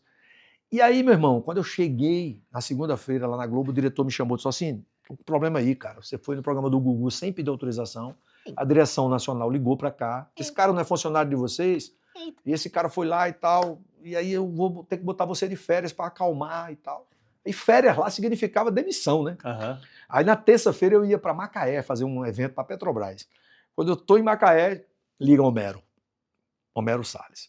Rossini, o Gugu gostou muito de você e pediu pra você vir domingo de novo. Maravilhoso. Aí eu digo, Homero, eu não posso não, porque eu tô cheio de compromisso aqui, cara. Aí ele falou, não, mas ele disse que paga passagem, hospedagem, paga um cachê. Eu digo, domingo eu tô aí, pode mandar que eu vou perder meu emprego mesmo. Aí domingo eu vim, cara, de novo. Foi mais 1 hora ao vivo, depois mais outro domingo. Foram 4 domingos ao vivo. Caramba. Aliás, 3 domingos ao vivo e o 4º domingo ele pegou os melhores momentos, porque ele ia viajar para os Estados Unidos, pegou os melhores momentos dos 3 domingos e botou no programa gravado. Meu irmão, aquilo mudou minha vida. Eu comecei a fazer shows em todo lugar do Brasil. Eu fui, assim, eu acho que eu só não fui no Amapá. Caramba. Foi o único estado que eu não fui, mas todos os outros estados eu fui. No Acre eu lotava ginásio, mano. Caramba. Era um negócio muito louco. E assim, tudo por conta daquilo. Eu vivi aquele momento, assim, foram uns 2, 3 anos. Eu não precisava ir em mais nenhum programa, não, meu. Todo mundo já sabia. Aí veio logo o meu DVD estourado, meu DVD já estava nas prateleiras, estourou, aí Cara, junto tinha o com aquilo. produto na hora certa. Aí, meu irmão, eu viajei muito, ganhei muito dinheiro, graças a Deus, meu patrimônio todo foi daquela época. Né? Eu consegui consolidar minha mulher muito centrada e a gente conseguiu comprar Isso é muita importante, coisa e né? tal. E aí eu fiz minha vida ali. Tudo gratidão ao Gugu. 2011, eu continuei na Gazeta, continuei na Gazeta. Eles não me demitiram. 2011, porque eu tinha muita audiência lá, então eles me seguraram. 2011, o Homero me ligou. Rapaz, o Gugu vai fazer a escolinha na Record. Eu vi na notícia que ele tinha saído do SBT e tal, ia para a Record. Aí, se a gente vai montar a escolinha. Estava tudo em segredo, ninguém sabia que ia ter a escolinha. E a gente já contratou os mais velhos e tal. Leia-se Eliezer Mota, o Seu Batista, Magela, né? O Patropi, toda aquela galera. E a gente tem 3 vagas para novos humoristas homens. E eu queria saber se você quer vir fazer o teste amanhã, aqui na Record. Aí eu digo, vou, irmão. Vou na hora. Ele disse, agora, são 160 humoristas do Brasil inteiro que vai estar aqui. E a gente não paga passagem, não paga hospedagem, paga nada. Eu digo, tá bom, eu comprei a passagem. Passagem de última hora é caro pra caramba, né? Cara, Quando eu cheguei aqui em São Paulo, fui lá na Record, o pátio da Record lotado. A galera do Ceará toda aí. toda lá. Meus amigos todos aí. E aí eu fiquei lá naquela resenha com a galera. Aí, de repente, fui na segunda turma gravar. Não era nem o Gugu, era um produtor que estava gravando com a gente. E aí, cara, quando eu tô gravando, era o Tomazelli, produtor. Não sei se você chegou a conhecer, que era uma figura, um cara maravilhoso. E aí o Tomazelli era como se fosse o professor. Aí eu gravei, meu irmão, contei, eu lembro que eu fiz a piada do F lá e tal. Aí a história é muito legal, eles riram pra caramba e tal. Aí quando eu terminou, aí o Homero me chamou num canto assim, vem cá. Eu digo, tá, pô, vai dar um esporro em mim, né? Porque ele é muito bravo. Aí ele disse, você já estava dentro. Eu chamei você aqui só para saber se você tinha humildade de fazer o teste. O Gugu gosta muito de você e mandou lhe contratar. Eu digo, então me devolva o dia da minha passagem, filho de uma égua. Vai te lascar, gastar dinheiro para vir aqui, porra. A quadra cheia de humoristas cearenses era tudo figurante pra ver se você tinha humildade? Poxa vida, gente. A Record tem... Eu achei muito massa mesmo, aquilo, sabe? Sim. E aí, irmão, trabalhei Mas assim... isso é um reconhecimento também, né? Cara, mas o Arley, eu vou te falar a verdade, cara. Foi os 3 anos de maior alegria da minha vida profissional, assim, de verdade. Porque eu trabalhava com os meus ídolos, as pessoas que eu admirava quando eu era moleque, né? Cara, esses caras que eu acabei de citar e muitos O Orival outros. Pessini é... Você tá doido? Pra mim... O velhinho, pai, que fazia o... É muito engraçado, você olhava pra ele e pichou. Cara, não tem como você não... Né? Seu Eugênio, então... Era muito bom, velho. Time, né? E assim, 5 capas de Playboy, a dona Fifi ficava de calcinha e sutiã na nossa frente. Eu olhava e dizia, meu Deus, o senhor é bom demais. Não precisava ser desse jeito, não. No segundo ano, botaram o Pedro Manso. O Pedro Manso era meu irmão. Maravilhoso também. É meu amigo pra caramba até hoje. E eu zoava o Pedro. Você não acredita? Eu vou te contar umas que você vai rir. Cara, ele é muito bom. O Pedro sentava do meu lado. E o Pedro toda semana era um personagem diferente que ele imitava, né? Aí toda semana eu fazia... O Tonho tinha uma reação ao Irã, que fazia o corno, né? Que fazia o corno. Aí quando o Irã ficava... O Irã Santos? Não, o Irã... Já faleceu, o Irã Lima. O Irã Lima. Que fazia o corno, né? Que, sim. A minha mulher Dalva, não sei o que, lembra disso? Aí quando ele ficava bravo, aí eu tinha que reagir, né? Então, quando ele ficava bravo, eu tomava um susto. E na hora que eu tomava um susto, Pedro Manso estava aqui, eu peidava, sabe, na cara do Pedro. O Pedro disse, filho de uma égua, você ficou peidando naquela hora, mas parece que eu guardava para aquilo. Sabe? Era muito engraçado. Os bastidores eram assim, a melhor coisa que existia no mundo. O seu Eugênio, eu tenho vídeos dessa galera. O seu Eugênio nu dentro do camarim, com um pintozinho desse tamanho, sabe? A gente e eu filmando, sabe? Eu tenho um cara... Quando o seu Salim Mushiba, Salim Mushiba, que era meu grande amigo, o Salim Mushiba, ele tinha ficado diabético e ele tinha broxado, sabe? Aí ele usava uma prótese. Eu nunca tinha visto a prótese peniana. A prótese peniana. Aí ele andava com aquilo pendurado, assim, balançando, bicho. Eu tenho um vídeo disso, cara. Você não acredita, porque eu filmava tudo. O Alex até caiu ali nos bastidores. Então era muito engraçado. Sabe? Eu lembro que... Ó, gente, vamos pôr... O MPC, editor, você pega uma água com imagens. açúcar pro Alex?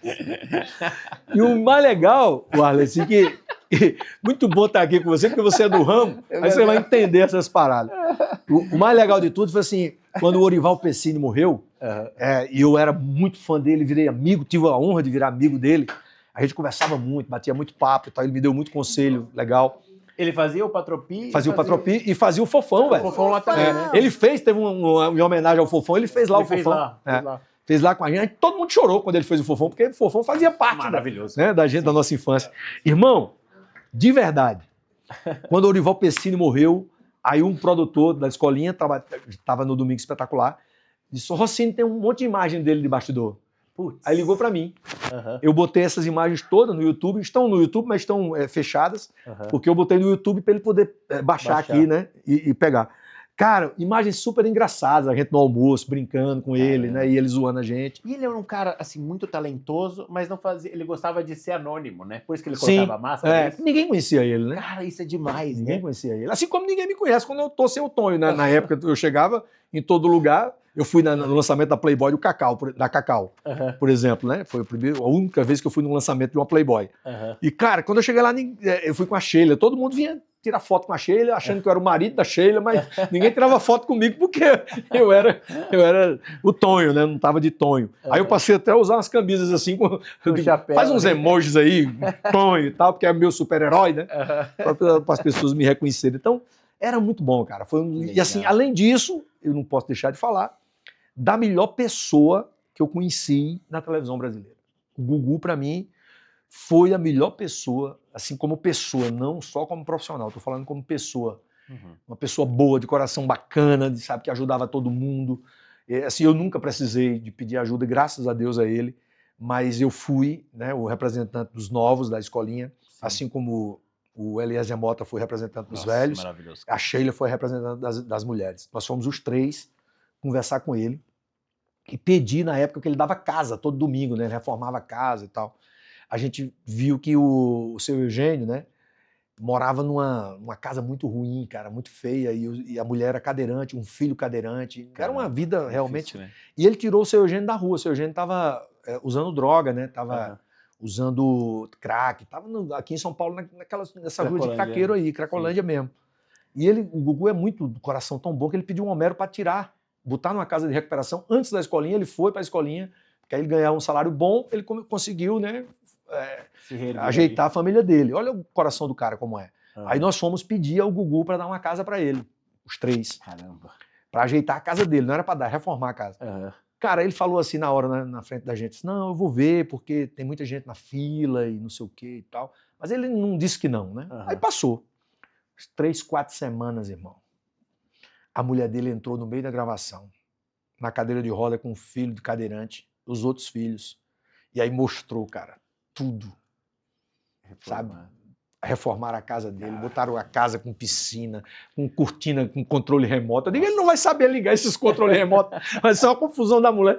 Cara, todo mundo chorou, ninguém ficou sem chorar ali na escolinha, não tinha como não ficar. E aí você vê a bondade, o coração daquele homem, sabe, velho? O quanto ele era bom, o quanto ele era maravilhoso. Então, assim, eu tive a honra. No dia que ele morreu, foi como se eu tivesse perdido um irmão, de verdade. Assim. Não foi um patrão, foi um irmão, né? Tanto é que depois que ele acabou o programa do domingo, ele foi para quarta-feira, e eu participei algumas vezes do programa dele na quarta-feira. A escolinha acabou com 2 anos e meio. Os outros 6 meses a gente ficou com contrato, porque todo mundo tinha um contrato de 3 anos. E esses 6 meses eu fui o único que trabalhou. Ele gostava muito de mim, né? Eu fazia matérias para ele. Eu lembro que eu fui fazer uma matéria no Acre, de um cara que encantava as galinhas. Essa foi uma das matérias que mais marcou, assim. O cara cantava, as galinhas vinham para perto dele. Aí eu fui lá no Acre achar esse cara e fazer uma matéria e tal. Então era muito legal, cara. Foi engraçado você falar o Derico esteve aqui e a gente falou de uma matéria, de uma entrevista no Jô, que o Gugu vai e ele faz a galinha ficar hipnotizada. Não sei se você lembra disso. Lá no Jô ele coloca uma... Lembro. Que coisa impressionante, cara. Mas você não sabe que o Homero sacaneou o cara, né? Eu fui lá pro Acre, aí o cara o vídeo do cara tava bombado no YouTube na época. E é desses vídeos bombados no YouTube que eles pegavam e mandavam fazer matérias. Cara, quando eu cheguei lá, encontrei o cara que fazia isso mesmo, ele cantava, né? Eu não lembro a música uma música que ele cantava, só que ele tava com milho na mão, então as galinhas com fome, o segredo era as galinhas com fome, né? Aí as galinhas vinham e comiam tudo na mão dele. Aí eu fiz a matéria como se eu não soubesse o que era e tal, né? E a matéria ficou engraçada, beleza. Meu irmão, quando chegou aqui, o Homero de sacanagem deu comida para as galinhas. Ele ficava ao vivo querendo cantando e as galinhas não vinham, velho. Sacanagem, o cara vinha lá do Acre para cá pra passar vergonha, velho. O Homero é muito sacana. Eu digo, Homero, como é que você fala um negócio desse? Isso é sacanagem. Não, teve outra O legal no Gugu. encantador que de galinha perdeu pra comida do camarim da Record. É isso aí, Dudas. E teve outra muito legal. Eles criaram um quadro, aí eu participei nessa época, o Gugu me chamou, que era... mas o quadro não foi à frente, acho que só foi umas 4 ou 5 domingos. Que era uma parada assim, 3 artistas de ramos diferentes, o Gugu pegava uma pessoa da plateia e os 3 tinham que treinar essas pessoas durante uma semana para no outro domingo a pessoa apresentar um quadro sobre a arte daqueles artistas. Aham. E na primeira semana era eu, aquele mágico que participou, eu esqueci, um chinês, que é bom pra caramba. É, isso é mentira. Em Sabitiba? Acho que era esse aí. Esse aí mesmo. Esse, pode Você ser. tem- primeiro, Ele Alicia. e um bailarino, dançarino. Aham. E aí eu tinha que ensinar a pessoa a fazer um texto de humor, a 3 minutos assim, o cara ensinar a fazer mágica e o outro ensinar a dançar. Aham. Rapaz, você acredita que na hora do sorteio, a menina que sobrou pra mim era uma fanha? Caramba! Rapaz, a menina era linda, sabe, mas fanha. Eu digo, como é que eu vou fazer essa menina contar piada? Em uma semana, irmão. Eu fiquei uma semana aqui Mas e tentando aí? fazer essa menina, sabe? Mas ficou bom. Não, mas aí eles queriam que... tinha uma câmera com a gente acompanhando o treinamento, sabe? Eu no hotel, ela ia lá pro hotel, aí depois eu levei num show de stand-up aqui, Pra ela ver. pra ela se apresentar lá. Eu pedi na galera ria aí, me ajuda, porque, né, pra ficar engraçado, a galera dava aquela risada falsa, sabe? Porque a menina não ia, aí de última hora eu mudei o texto. Sabe? Eu digo, não, você vai fazer uma coisa bem sensual. Você vai com uma roupa de biquíni e você vai... Era uma piada que eu peguei, uma história que ela ia jogar numa roleta, né? E os caras ficavam olhando, e ela tirando a roupa, e aí ninguém via, ela mudava na hora a bolinha da roleta, caía no número dela, sabe? E aí todo mundo... Então a piada era essa. E aí ela ia tirando, e a música sensual, e foi engraçado pra caramba, sabe? Porque ela ficou só de biquíni no palco, e ficou legal. Só que quem ganhou foi o cara do bailarino, né? Porque a dança realmente impressiona muito mais. Mas eu digo, cara, Gugu, que danado tu fez? Rapaz, tu arrumar uma fanha pra mim, velho. Mas foi sacanagem? Não, sem querer? foi na sorte. Sorteio, olha, foi sorteio. O- Mas Se a ela menina era pegasse linda, pra ela só fazer tinha mágica, era essa mais fácil. dificuldade de verbalizar. Né? E aí, você foi 2 vezes na praça, né? Sim. E não foi mais por quê? Rapaz, vai ser a primeira vez que eu vou contar essa história aqui, assim, num podcast ou na televisão. Eu nunca contei, porque eu acho que é legal contar essa história. Eu fui em 2008, nessa época que eu fui no Gugu. Então eu fui no programa do Silvio Santos, depois fui na praça, depois fui no Gugu. Ou fui no Gugu, eu acho que a praça foi primeiro. A praça foi primeiro, antes do Gugu. Aí beleza, gravei a praça 2 semanas, né? A Adela, né, que é a produtora lá, me ligou e tal, achei bacana pra caramba de, gravar com o Carlos Alberto, né? Vai ser maravilhoso e tal. E cheguei lá e encontrei pessoas que eu já conhecia, o Paulinho Gogó é meu amigo até hoje, né? Muita, o Magela, que depois trabalhou comigo na escolinha, né? O deputado, que é meu grande amigo até hoje também. Moacir Franco estava também naquela época, que eu não conhecia, fiquei maravilhado em conhecer. Então foi muito bom. Só que depois da 3ª semana dela não me ligou mais. Aí eu digo, pô, legal.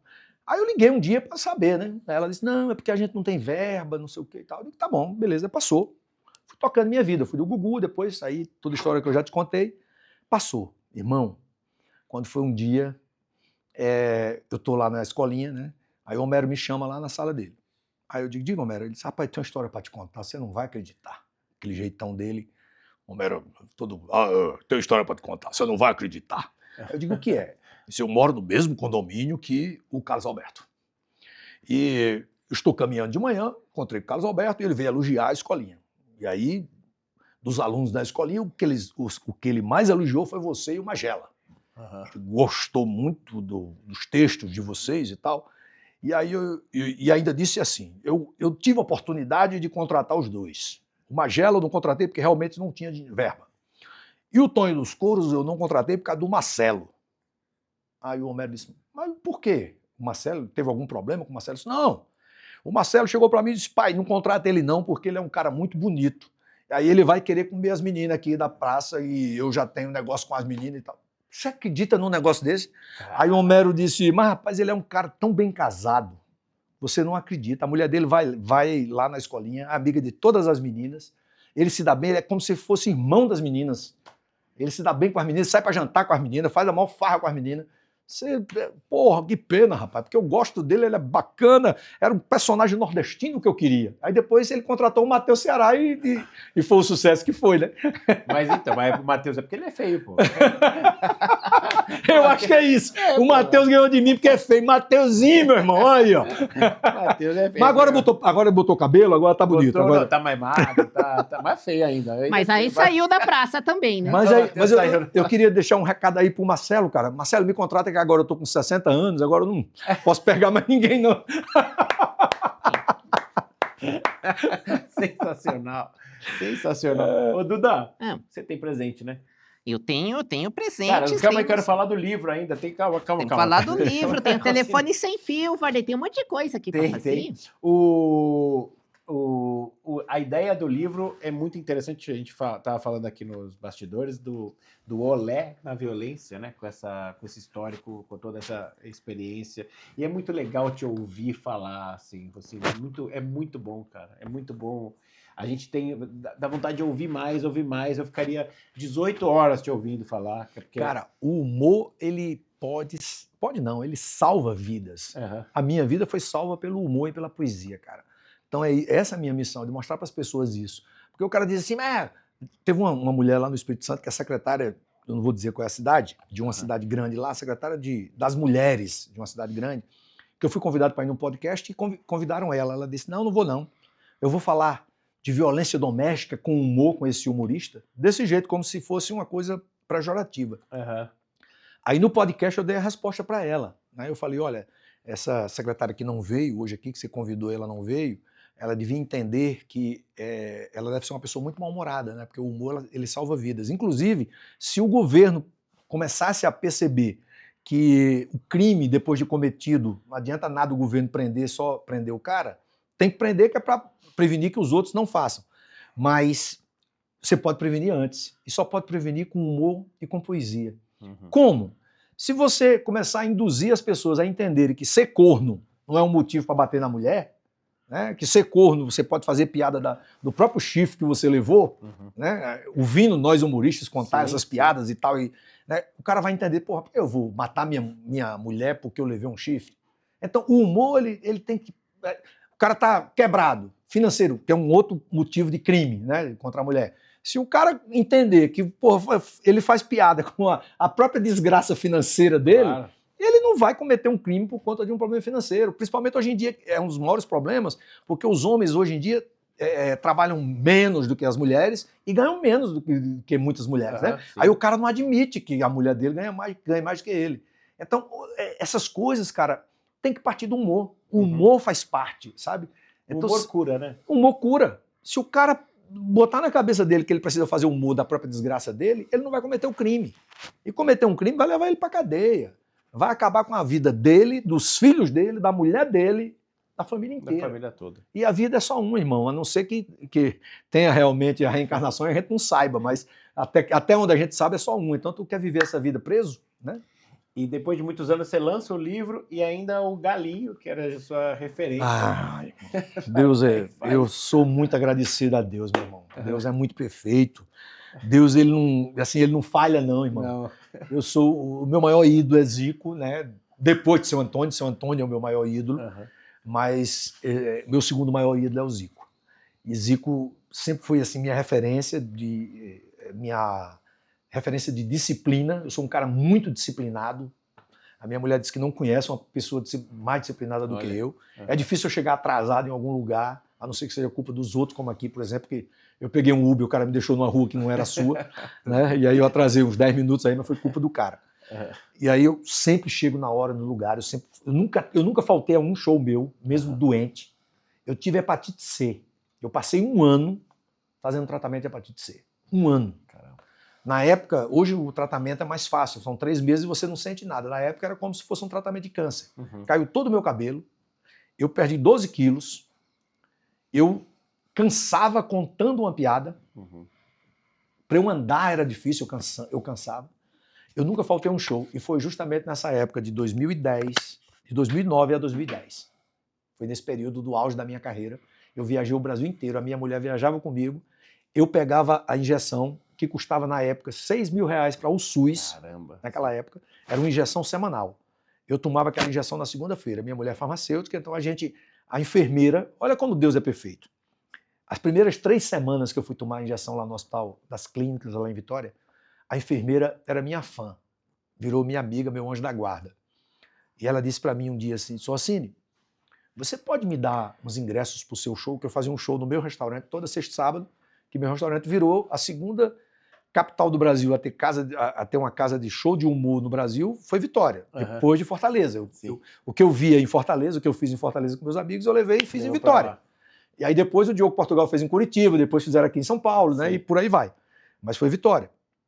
Então eu fazia show toda sexta e sábado. Quando eu saía para fazer fora, o Diogo ia fazer lá, o Magela, o Pedro Manso, o Shaolin, né? Muitos outros amigos meus foram fazer lá. Também. Shaolin era meu irmão. E aí, meu compadre, eu tô lá, ela disse, eu queria uns ingressos, assim, 2 ingressos pelo menos por semana. Eu digo, mas para você? Ela disse, não, eu já fui ver seu show antes de eu te conhecer aqui. Eu só queria que era para dar às pessoas que fazem o mesmo tratamento que você. Porque elas não acreditam que você faz o tratamento e elas ficam... O tratamento dava depressão, causava depressão. O medicamento, assim como a quimioterapia causa nas pessoas, né? Sim. Aí eu disse, caramba, é isso que Deus está fazendo comigo. É para inspirar essas pessoas com a minha disciplina e tal. Aí toda semana eu dava. E o Arley, toda semana que ia, essas pessoas lá, às vezes não ia, né? Ganhava ingresso e não ia e tal. Sim. Eu conhecia pelo aspecto físico das pessoas, porque eu tava daquele jeito, né? Eu tava sem identificava cabelo, isso. eu me identificava. E era legal que eu me escondia atrás do personagem, né? Eu não precisava estar sem um personagem. E aí, cara, eu sofri. Eu lembro que eu ia fazer o show, eu saí de casa, minha sogra às vezes estava lá em casa, aí ela dizia assim, meu filho, não vá não, você tá tão mal. Eu dizia, minha sogra, a senhora vai pagar minhas contas? Vou não, tem um monte de gente que não quer saber dos meus problemas não, eu só quero dar risada, eu vou lá fazer ela rir. Sim. E eu contava as piadas numa velocidade menor do que eu conto normalmente. E aí eu chegava depois, eu ia na mesa, as pessoas compravam CD naquela época, eu ia autografar o CD, o celular não tirava foto, mas, né? Aí eu ia autografar e chegava na mesa onde estavam essas pessoas. E aí, gostou do show? A pessoa que estava doente normalmente não ria muito, mas a pessoa que estava acompanhando ria demais. O marido ou a mulher e vice-versa. Aí a pessoa dizia assim, cara, ela só veio aqui para poder ver, comprovar o que a enfermeira Dora disse a ela, que você tinha força para superar esses problemas e ainda fazer as pessoas darem risada. E ela veio aqui só para comprovar isso. O tratamento ela vai continuar, porque as pessoas desistiam do tratamento. Então tudo é missão de Deus, cara. Sabe? E Zico me ensinou isso, a disciplina, sabe, de aguentar a porrada, sabe, irmão? A minha mulher viajava comigo, velho, para poder aplicar a injeção, para eu não perder o dia da injeção. Quando eu ia fazer show no final de semana em qualquer lugar do Brasil, ela ia comigo. Em vez de meu filho viajar comigo, ela viajava comigo, ela fazia o som para mim, a operação de som. E aí eu ficava normalmente nessa cidade na segunda-feira, para ela poder aplicar, porque na segunda-feira eu não conseguia levantar da cama. Tomava a injeção e... Derrubava. Tava 40 graus de febre, cara. Era uma doideira, assim, sabe? Então isso tudo eu agradeço ao Zico. Foi disciplina que ele me ensinou. A palavra, assim, que eu resumo tudo que eu aprendi com ele, sabe, cara? Disciplina de querer ser, de querer realmente fazer o que a gente quer fazer da nossa vida. Só depende de cada um de nós. Porque ninguém vai fazer por você. Ninguém acredita em você até dar certo. Depois que der certo, meu irmão, todo mundo vai acreditar em você. Sim. Isso é... Então eu aprendi isso com o Zico. Sim. E aí eu tenho um grande amigo, que é amigo dele, um dos meus maiores amigos, que talvez você lembre dele, Pierre, que era goleiro da seleção de beach soccer. Caramba. Sim. O Pierre é meu grande amigo, um dos caras que eu... as primeiras amizades que eu fiz em Vitória, né? A seleção capixaba de beach soccer era muito forte na época, e Pierre jogou na seleção brasileira com o Zico, com o Júnior, com o Edinho, com o Romário, com toda essa galera. E Pierre é amigo de todos eles. Aí eu disse, o dia que eu escrevi essa história, eu pedi autorização à minha mãe para contar e tal, eu escrevi, pá. Aí mandei pro Pierre, disse, Pierre, olha isso aqui. Antes de eu contar na palestra, aí Pierre disse, caramba, se Zico vê isso, ele vai ficar doido. Aí eu disse, cara, manda para ele. Aí ele mandou, irmão. Cara, eu tô em casa um dia dormindo, meu celular só fica assim, só toco o WhatsApp para as pessoas que eu autorizo, né? Que são os favoritos, né? Sim. Tocou o WhatsApp, 4 horas da manhã. Ou é um filho meu, ou é alguém, né, que tá nos meus favoritos. Quando eu olhei, era Pierre. Cara, quando eu vi um vídeo, eu digo, não, é Zico. 4 horas da manhã. Puta, né? Cara, quando eu abri o vídeo assim, meu irmão, minha mulher do lado, a gente chorou até 6 horas da manhã, irmão. Nossa Senhora. O vídeo dele exatamente descrito do jeito que tá aí, no livro. Ele falando justamente o quanto ele se sentia feliz em saber que ele tinha inspirado uma pessoa a salvar a família dela. Aí eu aí pedi para a jornalista que fez, a professora que fez a correção do livro, descrever justamente, fielmente da forma que ele escreveu, que ele narrou, né? Coloquei, pedi autorização a ele para colocar como prefácio, e ele prontamente caiu. Deus ajuda tanto que, assim, quando eu lancei o livro na Amazon, que ganhou o best-seller da Amazon como o mais vendido do Brasil, na categoria de felicidade, durante 10 dias foi o mais vendido do Brasil. Maravilha. Aí essa já é a segunda edição do livro físico, né? Tá na sua mão aí. Aí eu fui entregar para ele foi fazer uma palestra para líderes lá em Vitória.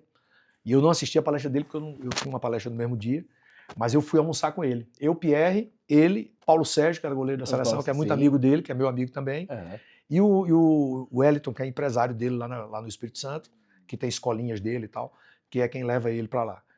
A gente foi almoçar num restaurantezinho pequeno, super restrito, de muqueca capixaba, que ele adora, e tomamos 4 garrafas de vinho, meu irmão. Olha. 3 horas num papo. Maravilhoso. Que parecia que eu era amigo dele, o Arley. Eu nunca vi aquilo.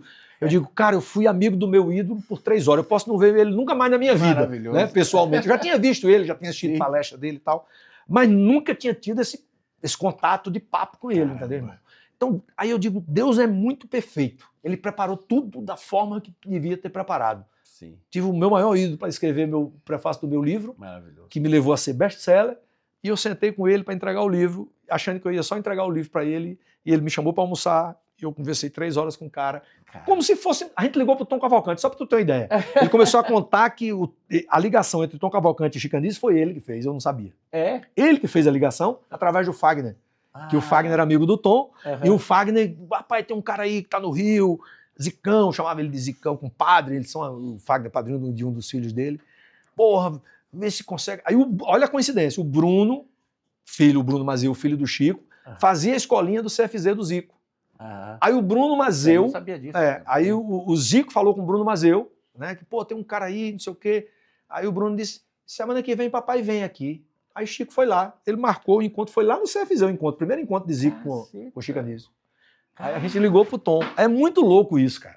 A vida é a conexão geral, assim. A gente ligou pro Tom, pô, você tá doido, Zicão, não sei o quê, fez uma festa. Aí eu digo, pô, isso é tudo coisa de Deus, né? Que maravilhoso, tudo maravilhoso.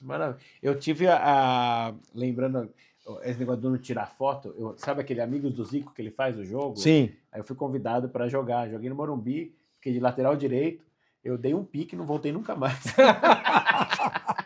Não, mas a experiência de estar ali... Eu só fiquei sonhando assim dele me chamar para jogar a pelada de final de ano, pelo menos com os artistas, que é antes do jogo dele. É isso.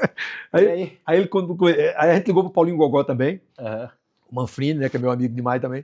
Que é um cara, gente boníssima também. E ele adora o Manfrini, porque o Manfrini bate pelada com ele ainda, lá no Rio, né? Aí eu disse, porra, aí o Manfrini, bicho, que bate pelada com você.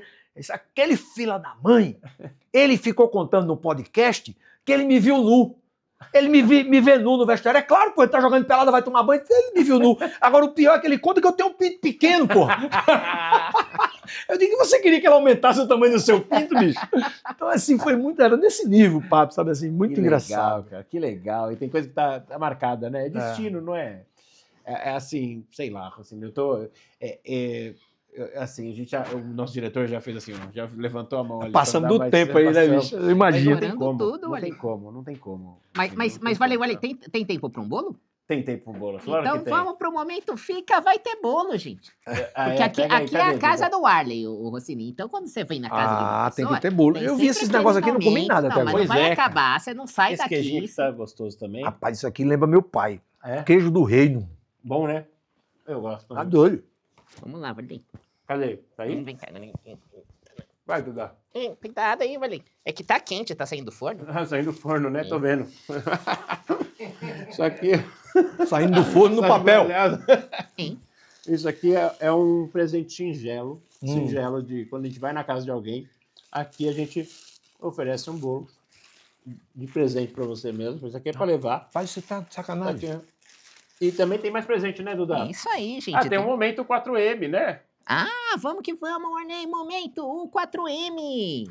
O 4M é uma escola de música e eles são parceiro da gente aqui. E a pergunta é, no momento 4M, é o que você ouve? O que você gosta de escutar de música? Cara, eu sou um cara que eu gosto muito de ouvir músicas das minhas raízes, né? Uhum. Então, por exemplo, ontem eu vim para São Paulo de moto. 13 horas de viagem. Eu vim no meu capacete ouvindo 13 horas de forró. É mesmo? É. Mas assim, de grandes artistas, né? Hoje o que eu... Assim, Dominguinhos, todos esses que sempre me encantaram. O meu primeiro programa no rádio foi um programa de forró. E eu tive a honra de, na época, em 2000, 99 para 2000, em 2001, um forró estourar no Brasil. Então eu fui a maior audiência do FM justamente porque juntou o humor com o forró. Né? Então estourou Fala Mansa, estourou Trio Forrozão, estourou Forró Sacana, Franca Aguiar e toda aquela galera. Então eu sou amigo do Franca até hoje por conta disso. Eu sorteei um jegue na rádio. Então, foi o primeiro cara a sortear um jegue, né? Sorteei porque nessa época que eu estreiei. E foi um estouro, né? Um estouro. Não, Então o foi um forró jegue. faz muito parte da minha vida. E um cara que eu escuto muito, eu gostaria que vocês ouvissem, né? É um cara que eu estou escutando muito, que é um poeta nordestino, na realidade pernambucano, um cara maravilhoso, que chama Flávio Leandro. Flávio Leandro. Esse cara, bicho, tem umas músicas que realmente encantam de verdade, sabe? Uhum. Tem uma menina também que eu sempre reposto os vídeos dela no meu Instagram, que é sensacional, essa menina. Então, assim, é muito bacana você ouvir pessoas que pegam a música que você sempre ouviu e ainda fazem músicas atuais, né, com coisas... Né? E eu componho também, né? Eu pego algumas poesias de cordel minha que são legais, que dá métrica para música, e hoje eu faço na inteligência artificial. E vai ter surpresa aí, alguns cantores vão gravar, porque tem umas músicas que eu uso na minha palestra. Por exemplo, tem uma música chamada Felicidade, que é a música que eu encerro as minhas palestras. Essa música é muito linda, a poesia é muito linda, tá no livro, inclusive, a poesia. E aí eu já mandei para alguns cantores, amigos lá do Nordeste e tal, e já vai estar saindo umas músicas aí minhas. Sensacional. Olha aí, ó, tá vendo, gente? Estão vendo? Que beleza, que beleza. Nossa, é engraçado, olha, um cara que lançou tanto CD, mas não tinha feito música ainda, né? Olha só. Não, eu fazia umas músicas, mas tudo de duplo sentido, né? Os meus tinha CDs música eram duplo já, sentido. Tinha música. E esse aqui eu vou pedir só pra você. Opa. Rapaz, que sacanagem. O cara queria quebrar o copo. Gostei desse copo. Isso aqui você vai me dar de presente. Muito legal. Eu vou levar pra sacanear. Se você não me dá, você vai dizer onde é que compra pra eu comprar. A gente vai passa o contato. Aliás, um abraço pro Hugo Moraes, um grande Esse é do mágico. Hugo. Cara, você sabe que todo mundo quer levar esse copo, e é legal que cada um tem uma reação. O Derico pôs o pé embaixo, o outro... O Márcio Apavorou, Balas, deu um berro ali que eu até deu um assustei. berro, que ela falou... Assustou mais o que Márcio o copo. Balas é massa, né? O Massa Derico, demais. caraca, você nem... Bicho, na época que eu fui no show, velho, o que o Derico ria, mas o que o velhinho lá também... Tomate. Não. O velhinho do baixo. Miltinho. Bira, o que o Bira ria, velho. O Derico foi polêmico aqui, hein? Foi? Ele falou que o Bira não sabia tocar. Sério mesmo? Eu falei, como assim, cara? Não, ele não era bom, ele era bom pro grupo, mas não era bom tocando. Você tá louco? Mas depois ele explica o porquê e tal. Aliás, vejam também a entrevista lá com o Derico. Esse aqui é igual artéria, você sabe, é de coração, mas é muito simples. Esse aqui, quando a gente vai na casa de alguém, a gente... Primeiro eu queria dizer assim, como eu trabalhei em rádio muito tempo, foram 15 anos em rádio, eu ganhava todo dia bolo, melancia, melão, tudo que você imaginava, porque o ouvinte de rádio ele é muito fiel, né? Então os caras iam me visitar, velho. E assim, eu fazia vários personagens. Os personagens eu criei tudo no rádio. Foram né? 20, né? Mais de 20. 21. 21. Todos os personagens, Mais de 20, eu conversava eu comigo mesmo, né? Então os caras chegavam, o ouvinte chegava, achava que eram várias pessoas lá no estúdio e era eu sozinho. Aí o ouvinte dizia, trouxe um bolo pra você, mas eu queria conhecer o Tonho dos Corpos, porque eu não levava a roupa do personagem.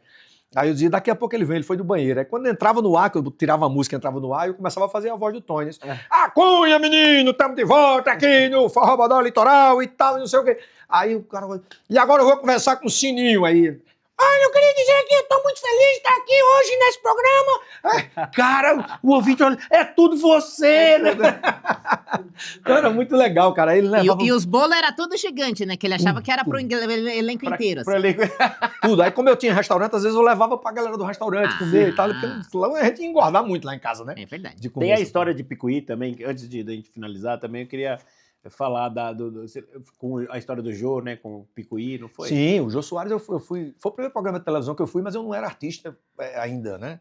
Profissional. Eu só era artista na minha mente, porque eu digo sempre que eu queria, quando eu resolvi migrar de empresário para artista, né, para ser humorista, eu digo, eu vou aprender a fazer evento, porque se o cara não quiser me contratar, eu faço o evento, eu me contrato. Eu tenho isso na minha cabeça, sabe? Aquela coisa de empreendedor, né?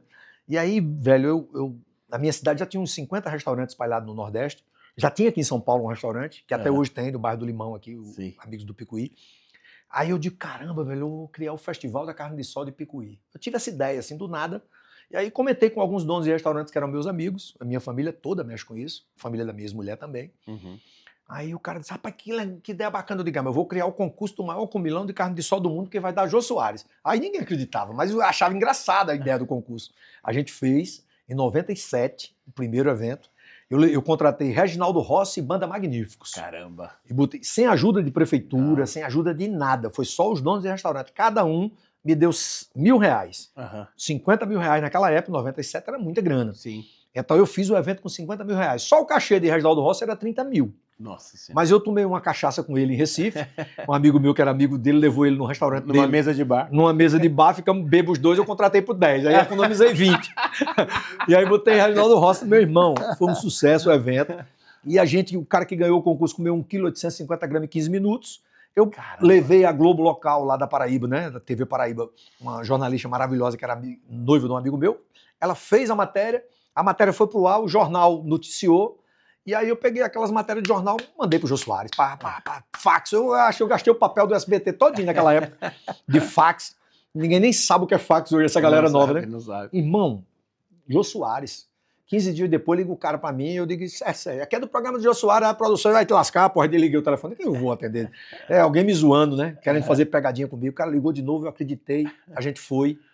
Foi uma entrevista assim, sensacional, que mudou a realidade da minha cidade. Uma cidade muito pequena no interior da Paraíba, que só tinha essa tábua de salvação, né? Essa coisa de... Não tem indústria, não tem... Lá teve a mineração, na minha região, né? Hoje em dia tem uma região perto que tem uma mineração de ouro. Campina, não, é 120 quilômetros de Campina Grande. Mas a divisa com o Rio Grande do Norte. Hoje tem uma cidade próxima, Currais Novos, no Rio Grande do Norte, que tem uma mineração de ouro. Uma mina de ouro, uma mineradora de ouro que veio do Canadá, abriu uma mina de ouro lá. Na época da Segunda Guerra Mundial, extraíram urânio da minha cidade.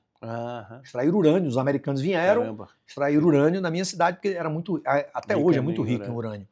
E aí não tinha nada, era só a carne de sol. E não era a cidade mais famosa da carne de sol, era Caicó, no Rio Grande do Norte, a mais famosa. Depois de Jô Soares, irmão, virou Picuí. Caramba. A minha cidade é a mais famosa do Nordeste, hoje tem mais de 150 restaurantes no Brasil, só em Recife tem 30 e poucos restaurantes. Caramba. Então é um negócio muito maluco. Que eu criei, o evento é muito grande, até hoje. Em 2012 eu estava na Record, levei a Renata Alves, ela fez também uma matéria lá, botou seu Antônio também na matéria, foi muito legal, porque ele estava vivo na época. Então assim, eu tenho uma foto que eu uso nas minhas palestras, que eu boto assim, cara, foto com assim, 10 mil pessoas na rua, sabe? Eu fazendo show para aquelas 10 mil pessoas. Então foi muito bacana, e eu assim, sou muito feliz e agradecido ao Jô, né, por ter me ajudado, porque naquela época era a única mídia que existia, né, e ele gostava dessas coisas inusitadas, e eu contei várias histórias. Essa entrevista está no meu canal do YouTube, é só a galera ir lá e procurar e assistir. Contei várias histórias engraçadas. No dia que o Jô morreu, eu fiz um cortezinho, botei no meu Instagram, bombou, só das partes que eu fiz ele sorrir. Maravilhoso. Se rodar meu Instagram para baixo, você vai ver. Então, muito legal isso. E você ter perguntado isso foi muito bacana. Agora tem mais perguntas. Eu não vou acabar não, cara. Calma aí, fecha aqui. Tem também um caso que você estava na palestra, quando você falou alguma coisa da sua mãe, para 3 mil pessoas, não foi? Cara, isso eu botei no livro, inclusive. Tá no livro essa história, porque assim, tudo eu relaciono com Deus, né? Tudo meu é relacionado com a minha fé, não com a religião. Volto a dizer que para as pessoas, até porque eu nem tenho religião, nem frequento igreja, não. Eu vou de vez em quando, porque a minha mulher é evangélica, né? Eu tenho uma irmã do coração que trabalha comigo há 40 anos, que é católica. Então eu vou de vez em quando, mas assim, não é uma coisa que me faz... o meu Deus está comigo sempre, sabe? Eu estou lá, na hora que eu acordo eu agradeço, na hora que eu vou dormir eu agradeço, em todo lugar que eu estou agradeço a Deus por tudo que Ele faz na minha vida, por tudo que Ele me deu, por tudo que Ele me proporciona, por eu poder ajudar as pessoas a sair dos problemas, principalmente emocionais, que eu acho que todo problema está aqui, né, irmão? Instigar as pessoas a perdoar os outros e tal, e contar através da minha história. E a minha mãe, ela era, assim, maravilhosa, cara. Minha mãe era minha heroína, na realidade. E em 2022, eu passei a pandemia toda sem ver minha mãe. E durante a pandemia, a minha irmã morreu em 2019, por depressão. Então foi logo antes da pandemia. Então minha mãe ficou com depressão também na pandemia, perdeu a filha, né, cara? E eu tive Covid, eu passei 5 dias na UTI. Né? Depois que eu saí, fui até do programa do Danilo, dar uma entrevista, porque foi o primeiro humorista que pegou e conseguiu sobreviver, né? Vários, o Paulo Gustavo, infelizmente, não conseguiu, né? Vários outros humoristas também não conseguiram. Então eu fui no Danilo para contar essa experiência. Eu até brinquei com o Danilo que o SUAB, né, que eles faziam aquele exame, né, da língua e tal, botava o cotonete, né, não sei o que e tal. Só que no meu, ele dava negativo, eu né, lá sem conseguir levantar o braço e dava negativo. Aí eles fizeram no ânus, SUAB anal.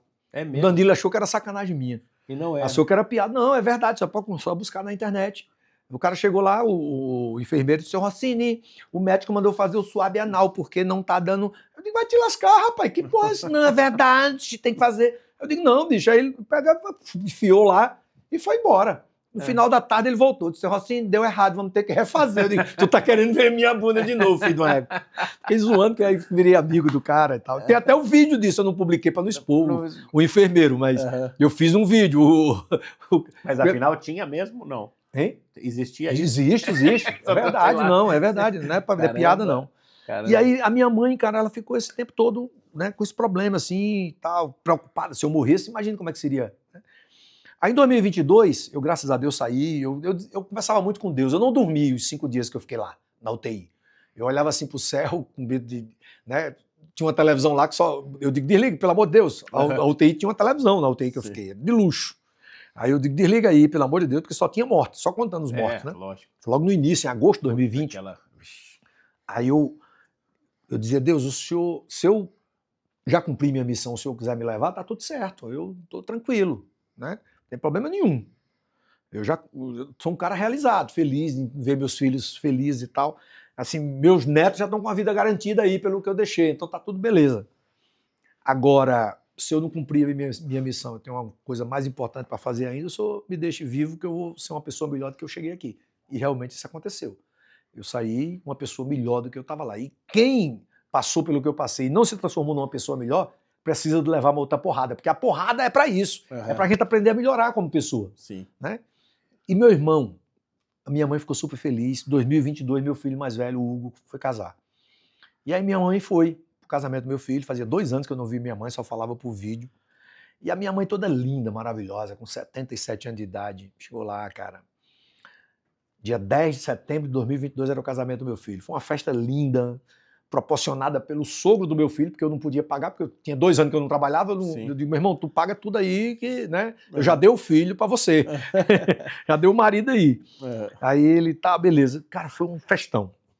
Minha família toda foi e tal, foi muito bacana. Dia 14, minha mãe voltava pra Paraíba. Se você está assistindo aqui e não tiver fé em Deus, se você ouvir isso aí, meu irmão, você vai passar a ter a partir de hoje. Eu olhei para minha mãe e disse, que hora é o voo da senhora? Não foi eu que comprei a passagem dela, não. Foi a minha tia, que foi com ela, tia Ronete. Aí a tia disse, eu comprei, meu filho, a gente vai voltar 2 horas da tarde. Sua mãe está revoltada porque a gente vai para Belo Horizonte para depois ir para João Pessoa.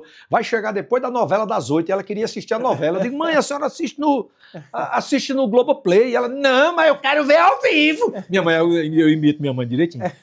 Aí eu tenho até esse vídeo dela falando isso. Não, eu vou perder minha novela, não.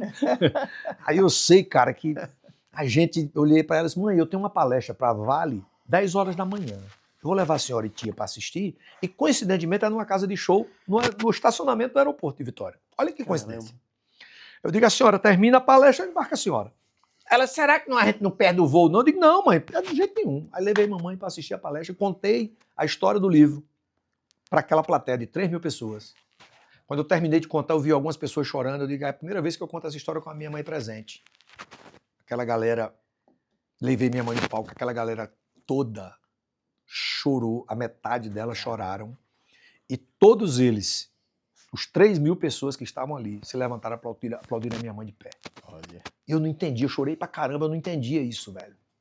Terminou, saí com minha mãe, almocei no aeroporto, gastei o dinheiro do cachê pra pagar o almoço, porque almoço em aeroporto é caro pra porra, né? Sim, sim. Embarquei minha mãe, e aquele foi o último dia que eu vi a minha mãe viva. Caraca. Olha o que Deus fez, cara. Ele preparou o último momento entre eu e minha mãe, eu contando a pior história da vida da minha mãe, da minha família, para 3.000 pessoas e aquelas 3.000 pessoas aplaudindo a minha mãe de pé. Diga se não foi coisa de Deus. Preparada por Deus, naquele momento, naquele horário. Cara, eu não tenho dúvida que foi. Foi. Entendeu, Ali? O dia, 2 meses depois que a minha mãe faleceu, minha tia me ligou e digo, isso foi Deus. Deus preparou o último momento com a minha mãe. Fui pro enterro da minha mãe, fiquei lá na Paraíba para poder resolver as coisas, que eu era o filho único, né? A minha irmã morreu, deixou 2 sobrinhas, e eu tinha que, né, pegar as coisas da minha mãe e dividir entre eu e as minhas sobrinhas. Cara, eu descobri uma coisa muito ruim, assim, que a minha mãe tinha gastado 14 mil de Botox. Eu tive que pagar, né? Ela tinha morrido, coitada, gastou para ir pro casamento do meu, para fazer uma piada com tudo isso, né? Sim. Então foi assim, tudo coisa de Deus, cara. Deus é maravilhoso, irmão. Deus é maravilhoso. Assim, né, Antes de você encerrar, eu posso fazer uma coisa que você vai gostar. Já que você me surpreendeu com um copo, vou fazer uma coisa aqui para encerrar. Que eu faço, nas minhas palestras, eu digo que eu faço 1h30 de palestra, eu digo, olha só, eu não precisava fazer 1h30 para vocês. Porque tudo que eu falei em 1h30, eu resumo em 1 minuto e 10 segundos, que é o tempo dessa poesia de cordel e dessa corda. Eu digo que a vida é como um nó numa corda assim, que nos dá a oportunidade de desatar e se equilibrar. Tem começo, meio e fim. Por isso é bom sempre observar que a moleza só vai chegar perto do fim. No começo e no meio, duro você tem que trabalhar. Pois quando ela estiver mole assim, não adianta reclamar. Isso só se resolve com um remedinho. Então é melhor se ligar. O começo é o passado, o meio é o presente e o fim é um futuro inesperado. Não seja inocente. Equilibre sua vida de todo lado. Família, fé, trabalho, saúde, de corpo e mente. Lute pelo que for possível ser conquistado, por mais difícil que seja. Viva intensamente. Pois esse é o maior legado de uma pessoa inteligente. Não sofra com as coisas ruins do passado para poder aproveitar melhor o presente, já que tem um futuro em S's para ser alcançado. Eu desejo com muita sinceridade que você tenha saúde, sucesso, serenidade, sonho, sabedoria, sagacidade, segurança, simpatia, solidariedade, sorrisos e muita sorte. Já que sexo só fará até uma certa idade. Aê! Maravilhoso. É isso aí, gente. Olha, Rossini, obrigado, cara. A palavra que eu tenho é essa. Eu quero te agradecer aí pelo bolo, pelo presente, por estar aqui com vocês. Ah, é, cara. O presente é assim, é o que você sabe. É sacanagem, né? Não é. É um símbolo, na realidade, de você tem a chave de casa e também o presente que você veio em casa, e é um presente muito simples que a gente leva da casa das pessoas. Eu conheci a casa do Iar, realmente, do Arlem, realmente é muito bacana. É o Tupperware. Aê! É o que a gente leva, né? É para levar o bolo depois. Eu vou levar o bolo na moto depois que eu não vou comer esse bolo todo, eu vou embora quinta-feira, né? Aí eu vou levar o bolo aqui na Tupperware. Que presente legal, cara! Já coloco o resto do bolo aqui para levar na Tupperware. Não gasto com lanche no caminho, né? Obrigado. Obrigado por ser quem você é. Obrigado por tanto aprendizado, por tanta simplicidade, por tanta sabedoria. E eu termino esse programa emocionadíssimo, né, Duda? É isso aí, obrigado por esse momento. Incrível. Cara, eu quero assistir esse programa. Gente, assista de novo, comece de novo, vê de tudo de novo, porque eu vou assistir isso aqui não sei quantas vezes. Porque, Rossini, obrigado. Eu já sabia que esse cara era incrível, mas me emocionei demais, sou seu fã muito mais ainda. Então, que a gente se encontre muito nessa vida, cara. Não tenha dúvida, cara, não tenha dúvida. A nossa missão é a mesma, a gente vive na mesma estrada, né, de emocionar as pessoas, de fazer as pessoas serem mais felizes. E assim, eu estou muito feliz, eu queria agradecer a Érica, a Ania, o Alex, a toda a turma, né, dessa empresa do Tudo em Pauta, que é essa empresa maravilhosa, que tem me levado aí a lugares maravilhosos, assim como eu estou aqui no seu podcast. E, assim, muito feliz em te conhecer E pessoalmente. vamos fazer palestra junto. Vamos fazer coisa sim. junto. Estamos juntos. Estamos juntos, meu É, irmão. E Duda? é isso aí, gente. Esse foi mais um episódio da Casa do Arley, gente. E aí, se você gostou, você curte, comenta, compartilha e volta aqui na semana que vem que vai ter muito mais Casa do Arley. É.